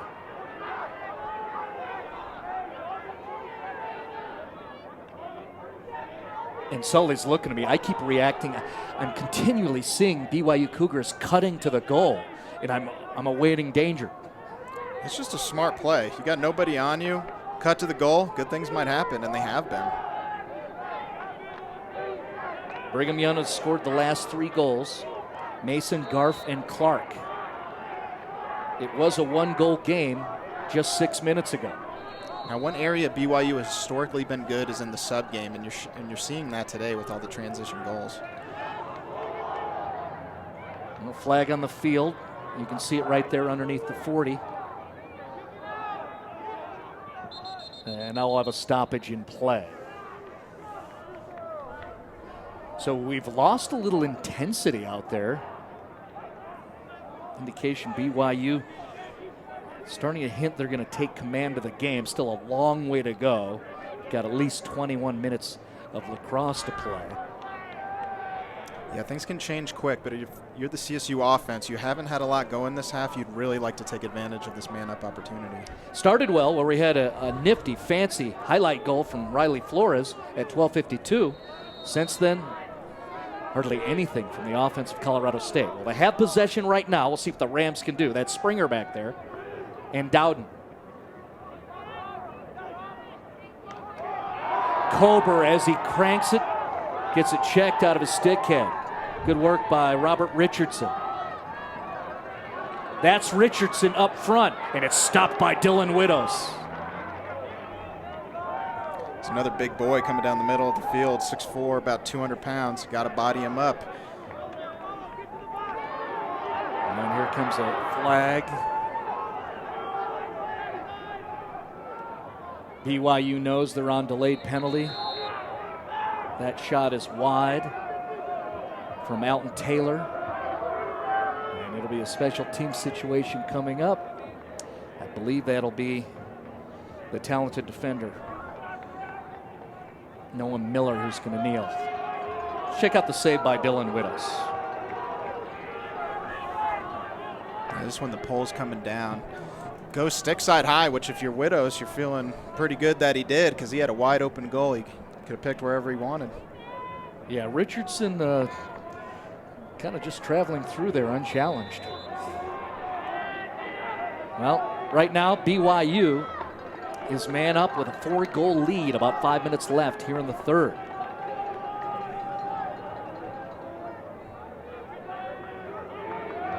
The field is completely under shadows now, the playing surface. Shot from up top is successful. That comes off the stick of the sophomore, Max Roberts. That's great block man up for BYU. Cutters occupy the defenders, create space for the backside guy curling around for the nice, easy look. And we'll look once again.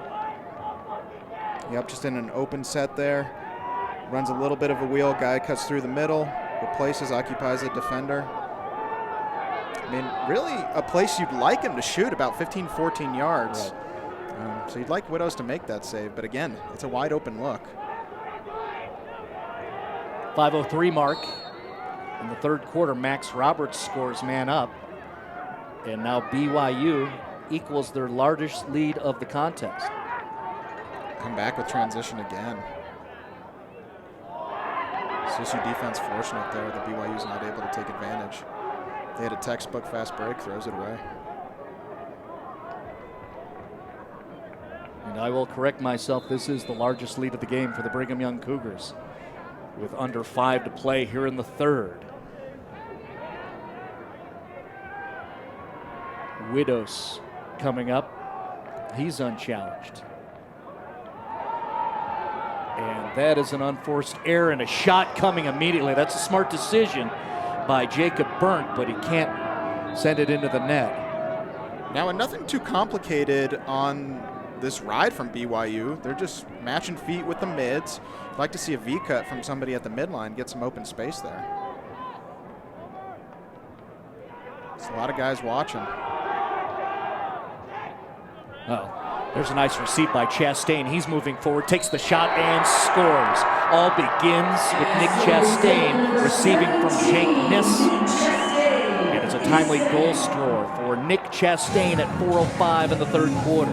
Those are goals that we've seen from BYU all day. It's good. Got to feel good for CSU to get one back like that. Jake Niss, patient on the clear, fits it into a tight window to Chastain, who runs down the middle of the defense. And what catches my attention, it was just after you said, got a lot of guys standing around, and that'll hold a goaltender trying to clear. Instead, this time you got a long pole, and Jake Niss found someone making a move, and that was Chastain. And a good delivery, good receive, and Chastain gets a pretty goal. BYU wins the ground ball, loses it. CSU scoops it up, loses the ball, but fortunately gets called for interference from BYU. Colorado State, after that Nick Chastain goal 20 seconds ago, stops the string of 4 unanswered collected by BYU. We'll see if the Rams can now try to match that. And they've done so previously. They have. You just feel better when it's been at 1-2 instead of 4-5.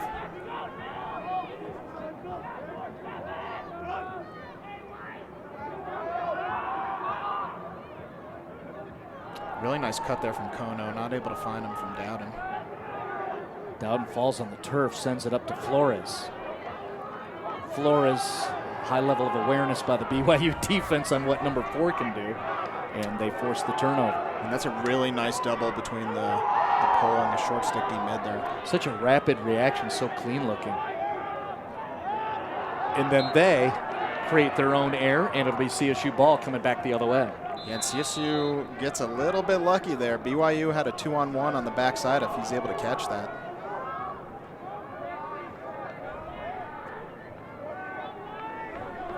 This is where Colorado State, being the underdog, fair enough, needs to put the foot on him. BYU just made a mistake. Exploit it. The Rams trying to string a few goals together. Get back to within 1, maybe tie it up. One time CSU did score 3 goals consecutively. That was between the first and second quarters.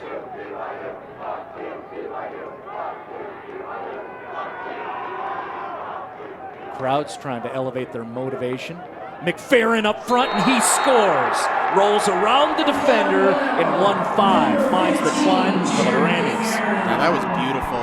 Lulls the defender to sleep. Comes up from X with his head up, looking to feed. The defender does not break down. He's able to get that nice split face dodge across there and finish it. That was beautiful. Just patient. Real nice job there from Jared. Lost a dude and scored a goal for Colorado State. Good work, Jared McFerrin. And you can see those two guys next to each other. One's about 5'8", and another one's about 6'5". Tip of the cap from 31. Yeah, I think that's what that was. Sportsman, yeah, you got me. So after the goal scored by Jared McFerrin at the 2:10 mark here in the third, it's a 3-goal differential. The guys in blue who have possession of the ball still have the advantage on the scoreboard. But some modest momentum by Colorado State with the most recent goals by McFerrin and Chastain. Now they're deep. Needs to make stops. Ooh, wide open look. And a save by Dylan Widows. No help. Widows on his own. Able to make the save. That is huge. Puts the short stick D-mid on an island. Nobody ready to slide. Beats him. Gets to the front of the goal, and Widows saves the day. Now that's Widows advancing near that Ram emblem at midfield. Mulligan over to Dowden. McFerrin's going to wait for Springer to come into the play. There's Ryan Springer way up top again, playing midfielder today.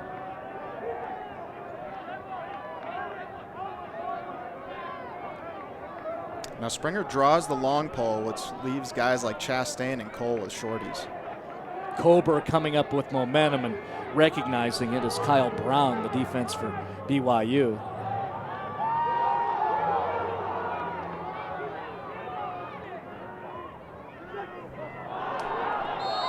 When that pass comes through and past McFerrin, let's recall and revisit that save by Widows.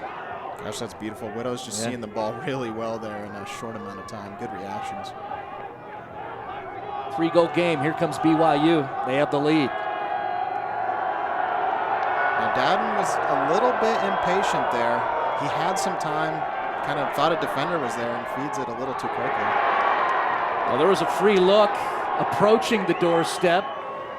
Was BYU, and Widows made another save.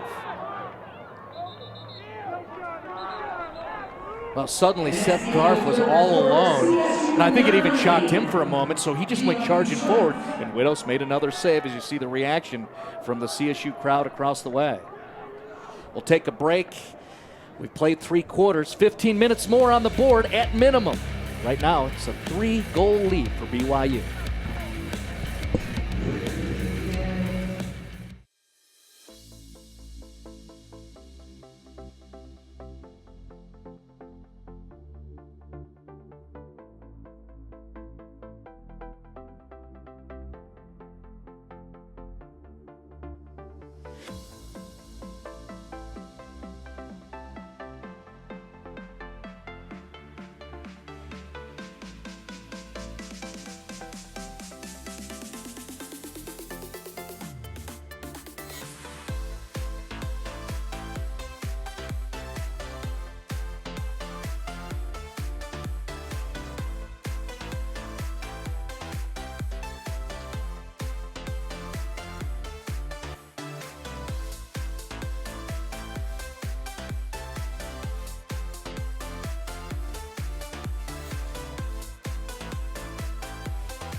Again, more beauty shots by definition from Phil Mildren, Justin Salvia, Gary Stebbins, Mike Trujillo, Jamie Espinoza.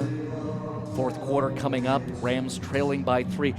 Marty Cesario along with Patrick Sullivan, 2-time All-American. Sully, I remember at the start of the broadcast, you told all of us one of the things you were keying on is the close defense of Colorado State. Now, if I recall that and mention it to you, what's your reaction based on what you've seen? I don't think they've lived up. And I think they really need to finish this game off strong. I know BYU attackmen don't have a ton of goals, but I'm curious to see the assist numbers because they're open, and they're open often in transition. Now, it does start with stopping transition. You got to get in. It's really killing them in the sub game. So if you can get in, play inside out for this fourth quarter, you're going to give yourself a chance here. And you might be like me as you're watching along. You don't have necessarily the credentials that Sully has, but you're seeing the same thing. I mean, just a lot of wide open shot attempts for BYU attackmen and middies. And it could be worse, but Dylan Widows has been making stops that are looking pretty good on screen. Final 15 minutes here, perhaps, as we start the fourth quarter. BYU in blue with the 3-goal advantage. They put 3 in net consecutively.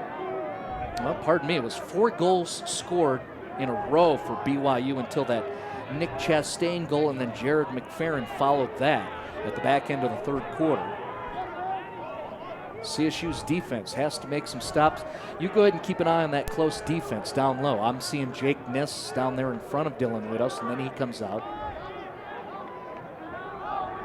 Noah Miller is down there along with Kevin Mulligan way deep with the short stick. Yeah, that time they had the early slide to foil the dodge there. We're sliding into film room mode with Sully up here in the booth. A minute into the fourth quarter. And there are 3 different white jerseys surrounding the approaching Max Roberts.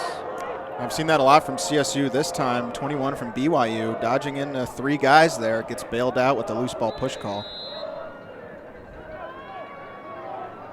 BYU's going to keep it.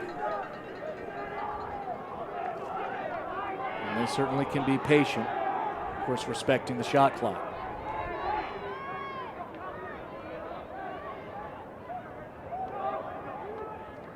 Look at Widows tracking ball very easily and able to make the save. Definitely Dylan Widows in net has earned the respect of the top-ranked team of the country. There's no question of that. Again, big game guy. He has taken down top 25 squads. Right now he's making plays and trying to clear, and now a turnover. And here's a quick reaction from BYU. Widows has to get back in net. He's not going to get there in time, and BYU capitalizes on that error. Jake Halverson has his 4th goal of the game. CSU a little too patient there. You have 20 seconds to get it over the midline on the clear. Again, not a lot of movement. Guys seeing themselves being covered up by defenders and not working hard enough to get open. Jake Halverson had a hat trick in the first quarter. He's been quiet in terms of the scoring column for a while, but able to get that goal. And we'll call it the 13:02 mark in the fourth quarter. BYU now up by 4. As Jordan Cutter picks up the ground ball. Good work with Dylan Hoff. Cutter gets it into the attack area, and he'll get out of our picture. That was a beautiful face-off. Wins the clamp, shoots it right back to the wing. That's beautiful. Sully shouting out the Raw Dogs for Colorado State. Shout out Dan Warfield, the originator of the Raw Dogs. First team All-American for our 2 national championship runs. The lacrosse program's learning if you give me cool nicknames, I'm going to go there when I can. Raw Dogs are the face-off specialists for Colorado State men's lacrosse. Springer trying to make the turn, defended very well by Jacob Burnt. Kober takes the shot, and that is wide, far side, but CSU will keep it as Flores goes to chase the ball down. And now we have an injured player on the field. That looks like a hamstring injury. That's Cole Corber there. Senior captain is down. He's being attended to by the medical staff, and that will compel us to go ahead and take a break and to wish the best for the senior captain. Rams down 4. They'll have the ball when we come back.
looking downfield. On that field is the senior captain, Cole Colber, being attended to by the medical staff. We'll get a look at what happened to number 33 during that injury. Yeah, Plants takes a hard shot. It's tough to tell. I don't know if he just planted weird and... Oh, he's upset. Could be a pop of the hamstring. Very interesting. Cole Colber, hopefully he gets better and quickly as we look over into the porch, they call it. It's where I hang out during football games. I am working. But it's fun to do a few passes over there. See how the folks in the new Belgium porch are reacting to what's going on with Colorado State football. They have an exciting year ahead of them. And BYU back in the zone on D. Yep, and look at them popping balls loose and then a whistle blown. Yeah, interference. Fortunately, CSU gets the ball back.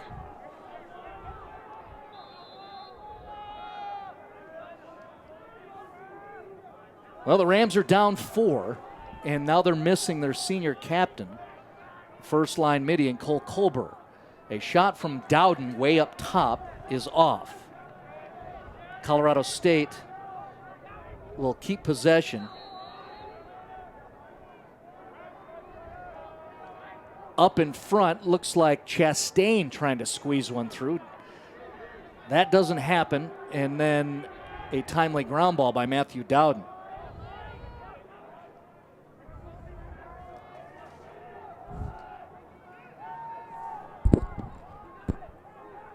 There's another ground ball situation, and BYU is first to hustle to the ball and scoop it up. Empty possession for Colorado State. The turnovers are stacking up now. And after Colorado State, mentally after the Colber injury, thought if you could get a goal there, kind of galvanize your team. Just couldn't get it done. No, that would have been a nice morale booster. Yeah. Now you're really going to rely on the defense to get another stop for you. We're 4 minutes into the fourth quarter. BYU has the one goal scored so far here in the fourth. That was Jake Halverson at 13:02. Halverson has 4 goals in this contest.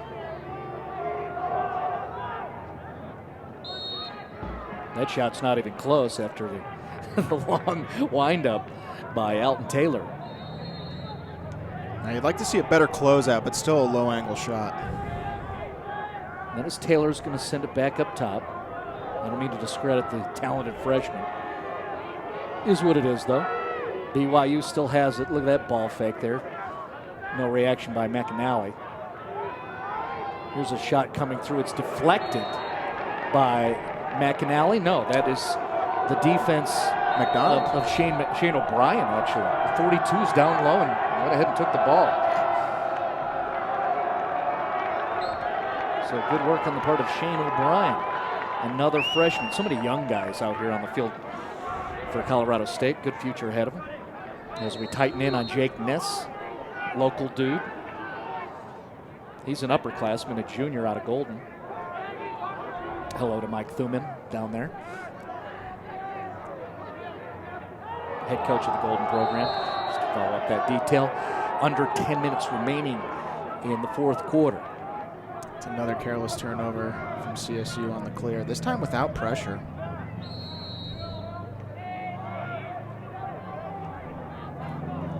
There are going to be so many groans on film day with the CSU squad when they go over this tape. All the little things.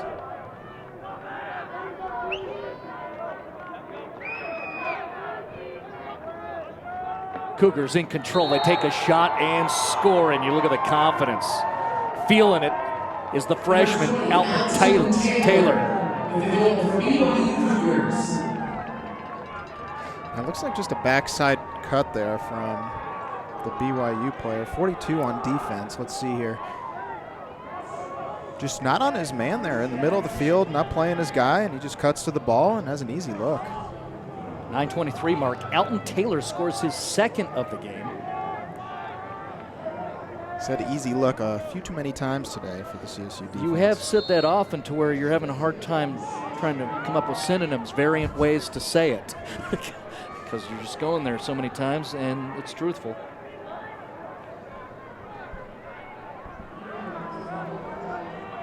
Alton Taylor scores. I want to see how Colorado State reacts. You got a freshman out there on the field doing fist pumps and sellies on your turf. So we'll see what the Rammies do. Up front, and thought it was a good opportunity there for McFerrin. Had to go right hand with the release, and he was off. Yeah, it looks like that one might have been deflected. Okay.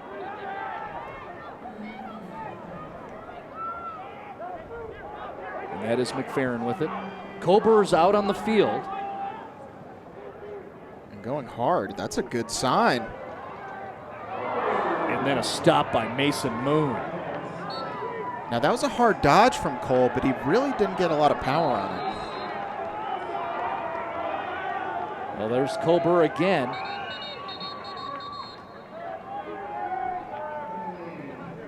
He is a graduating senior from the program. This is his last chance to play BYU, so if he can stand, he's going to get out there, and he is.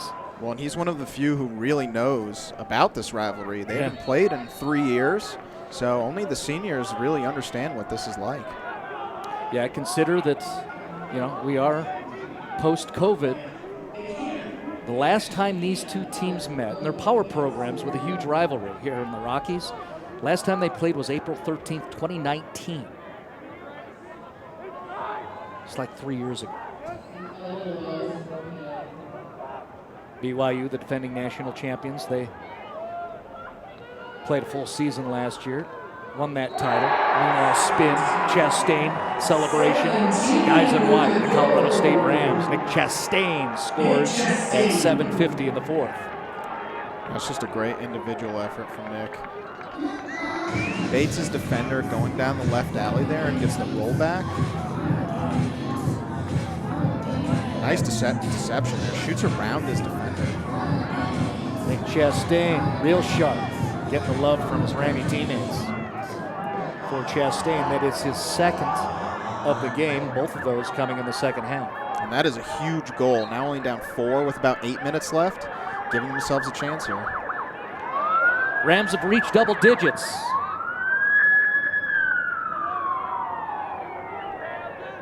First responders approve, apparently. As you can hear the sirens in the background.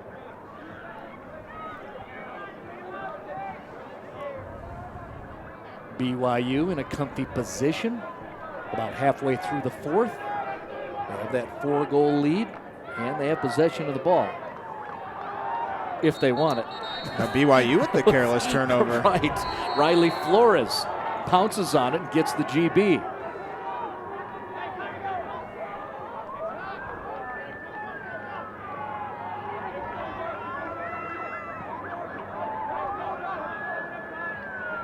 Dowden sends it low to McFerrin. Back to Dowden as the Rams try to sub to the right of your screen. They got numbers here. Are they going to hit them? Tried to bring in McAnally. Here comes a shot from Holland, and it's saved easily by Mason Moon. That one will drive you crazy if you're Coach Mack. Falling to the ground, not a good look. I'd like to see him hold it there instead of the bailout shot.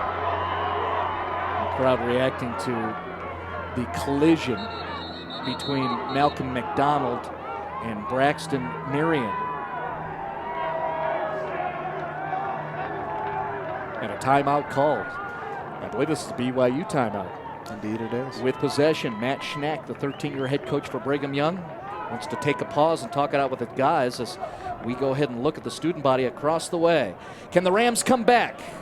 Still have more to go here on FanView.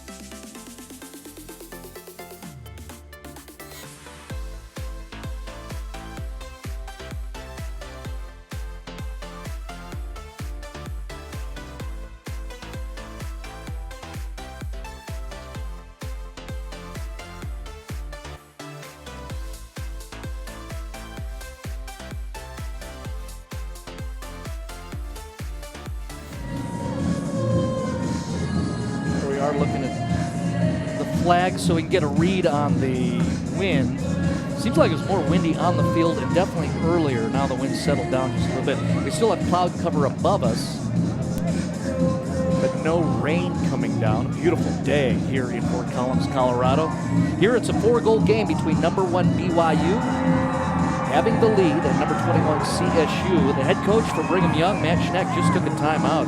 Sully, what do you think he want to take that pause for? And what does he want to discuss with his guys? Well, I think that was a really nice timeout. First off, the BYU player was about to get some pressure from Nis on the sideline, so it could have been a turnover. But I'm thinking he's like, guys, we got 4 goals. Let's not be forcing it here. Let's be smart. Let's be patient. Time is on our side.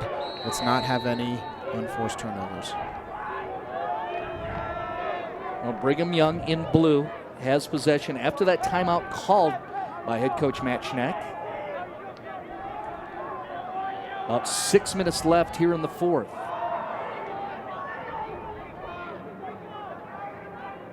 That shot deflected off the stick of Cale Kissel, the defender. The attempted shot was from Caleb Willis.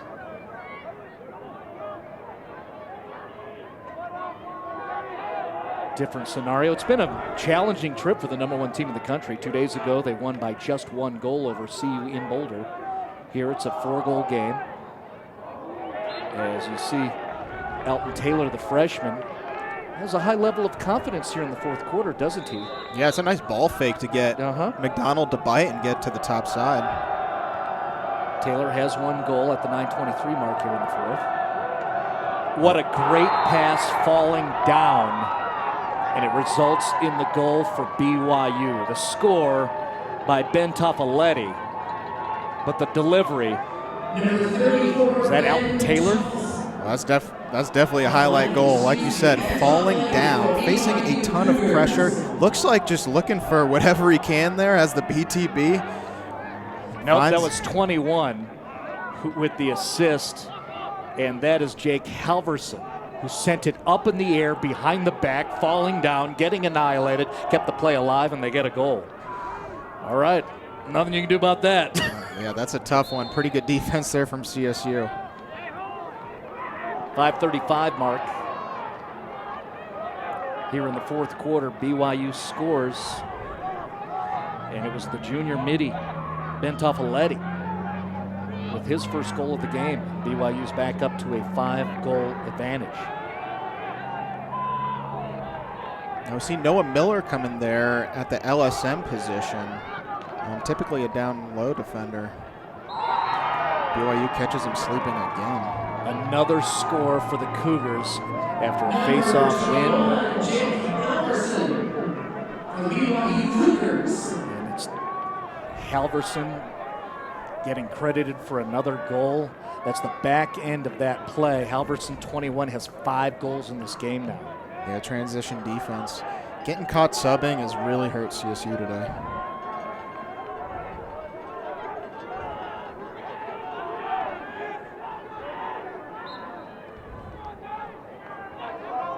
So within 30 seconds of each other, Toffaletti, then Halverson. And BYU is in firm command in this top 25 matchup in Fort Collins. Crowd doesn't like that extra activity. You saw Kissel run into a Cougar. I think that's fatigue. And a timeout called. That's Ryan McDonald saying, okay, hold on. Let's settle down for the last 5 minutes. We'll take a break along with the CSU staff. BYU in command.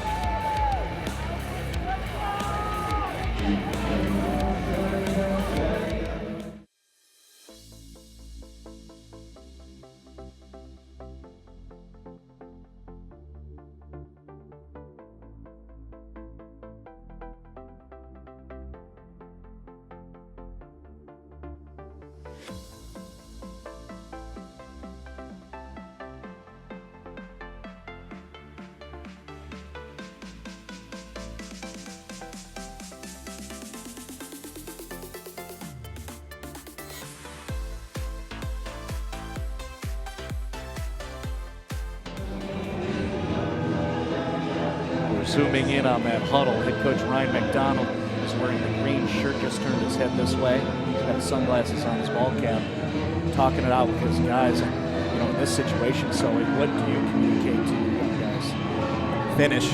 Give everything you got. You got to finish for each other. That's what it's all about here. Okay, fair enough. Regardless of what the outcome may be, you may take an L, but you do have games ahead of you and opportunities. Talk about the lacrosse tournament, possible MCLA berth. So work towards that. And maybe if you can string 6 together in the last 5 minutes, well then, you know what? This will be fun. It'll be a tall order, but it starts with one right here. Well, we've seen crazy things, perhaps here on this day. But it'll start with one step at a time, and the Rams got to get a goal in after their timeout. Chastain working against a defender. They work it around. There's Springer. Lofts it to Dowden, and the delivery to McFerrin doesn't work out. And eventually the ground ball scooped up, keeps trading away. Nice reaction on the part of Matthew Dowden. Ball's in the air, he takes it and sends it through the goal. That's a beautiful ride by Ryan Springer there. Not giving up on the play, gets the check, ball pops out right to Dowden on the doorstep. So it starts with Springer. As you look at the reaction of the CSU LAC supporters. And this is what you love if you're Coach Mack. You're down 6 goals, you're not giving up, you're giving everything you have till the end, and taking advantage of your opportunities. Well, we were just talking about it. And so CSU had an answer to what we were describing. Are you the kind of guys who can finish, regardless, win or loss? And they just showed a little something right there. Starting with the Springer check and then the Dowden goal at 4:25.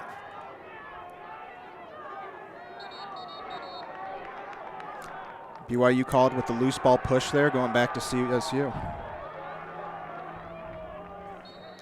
Dowden now with that goal, one of the 4 multiple goal scorers in this game. Top scorer, BYU's Jake Halverson. He's got 5.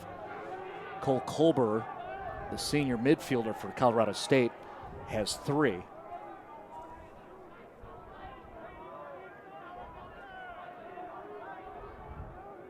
The other multiple goal scorer, by the way, is Alton Taylor for BYU. He has a pair. Under 4 to play. Colorado State in white. They have possession again and maybe a little momentum after that Dowden goal, which was created by hustle.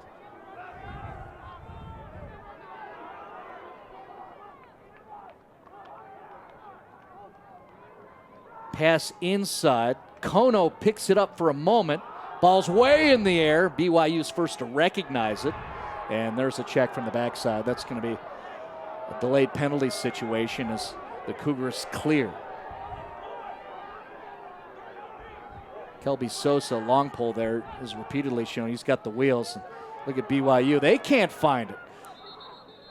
And now the change of possession will force the whistle, and that'll bring up the man-up situation for Brigham Young.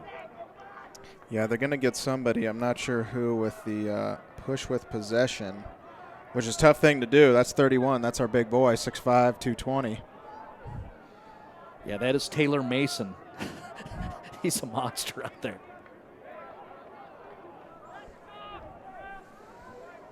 And so we'll look at the replay, find the penalty.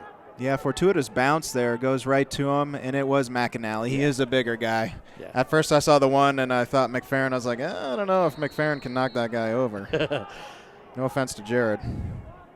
But McAnally can. He's 6'2", 180. As we just begin this man-up situation for Brigham Young. So they're up 5 and up a man.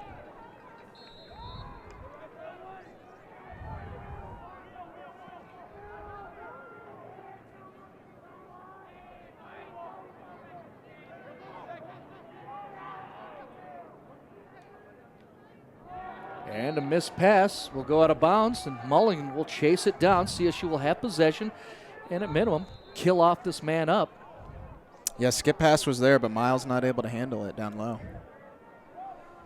This was a 1-goal game to start off the third quarter. Remember when Riley Flores scored that fancy goal at 12:52, and then BYU scored 4 consecutive goals to pull ahead and have been in that position for the rest of the way here. Now that's something I would have liked to have seen CSU go to a little earlier. Guys like Nis and McDonald, instead of waiting for someone to get open, you have one attackman on you. You can try and beat one guy. That is doable. Flores tries to go low to high. Moon makes the save up in front. Rebound attempt by Springer is saved again by Moon. Chastain bounces it past Moon on a third try for Colorado State. That was a beautiful bouncer. Almost stuck up in the corner there. Starts with Moon. 2 beautiful doorstep saves. CSU again with the hustle, getting that ground ball and finding the open man in Chastain.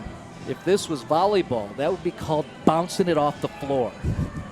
So high up. Really no pitch on that ball at all. Sent it up to the top shelf as Riley Flores celebrates.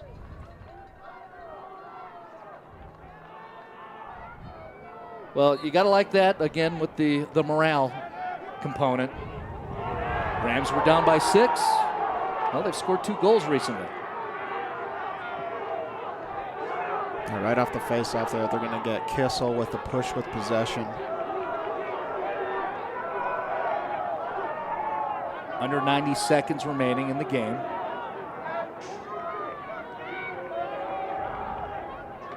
Up in front, a save by Widows. A little parting statement by Dylan Widows. In this game against number 1, Widows was certainly game. And you'll look at the 16 goals on the board. He's had so many really nice saves, just like you witnessed. Widows has faced a lot of shots. Yeah, that was a big one there. I'm not sure what CSU's thinking. They had the shorty doubling the ball when they were even. I mean, I guess you're down 4 goals, but they are about to get the ball on the man-up opportunity. 45 seconds remaining in this game. Delayed penalty, ball goes out of bounds, so now the man-up will go into effect. And so CSU will finish this game missing 1 man. Yeah, look for BYU to just pass this thing around, put it away. CSU maybe a little bit aggressive on the man down here, try and force him into a mistake.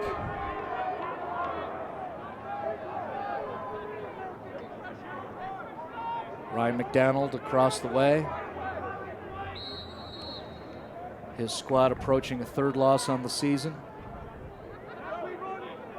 2 of them in conference, Texas and this BYU team. That'll make it interesting in terms of the postseason. As you see, that shot coming from Seth Garf is behind the net.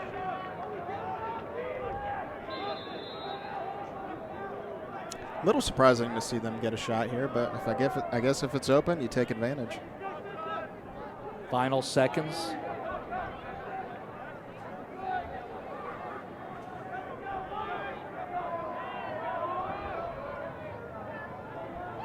And here are the final 5 seconds. They'll count it down.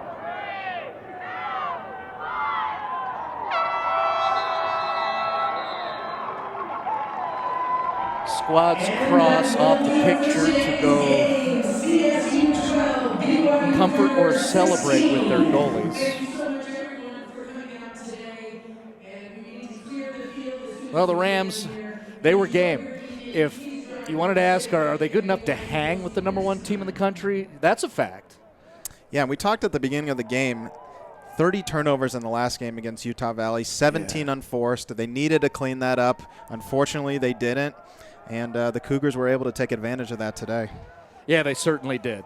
And again, when they go back and look at the tape, it'll be this as a composite with Utah Valley. They'll see a lot of things that they'd love to clean up as they approach the rest of their schedule. Let's look at the rest of the schedule for Colorado State. We'll begin with CSU after they take the loss today to Brigham Young. They're going to play a couple of games in Minneapolis. They've got Minnesota and Michigan State. And then Colorado State will play CU in Boulder. There's the recent resume for the Rams. After that Utah Valley win, they beat Washington, beat top 25 Florida State. They now take a loss against number 1 BYU. There's that future schedule that I was referring to is up ahead. You've got Michigan State, and then from there is Minnesota, and also, boy, how big is the CU game in Boulder? Here's BYU, what they've got on their resume. So they beat Colorado State, and they've got Utah Valley ahead of them. That's a really good team within the Rocky Mountain Lacrosse Conference. And then they stay, well, they play Texas A&M coming up, and they will stay in conference with Texas ahead of them. That is their last game of the season, looking at what Matt Schneck's crew has to do in the future. Right now, the Cougars are 8-0 after this victory today. CSU drops to 8-3 overall on the season. Who would have thunk we'd see 28 goals in this contest? That was exciting. It was very fun to be here in Fort Collins. But again, the final score is 16-12 for Patrick Sullivan, my partner here. And for the rest of the crew, we say good night from Fort Collins.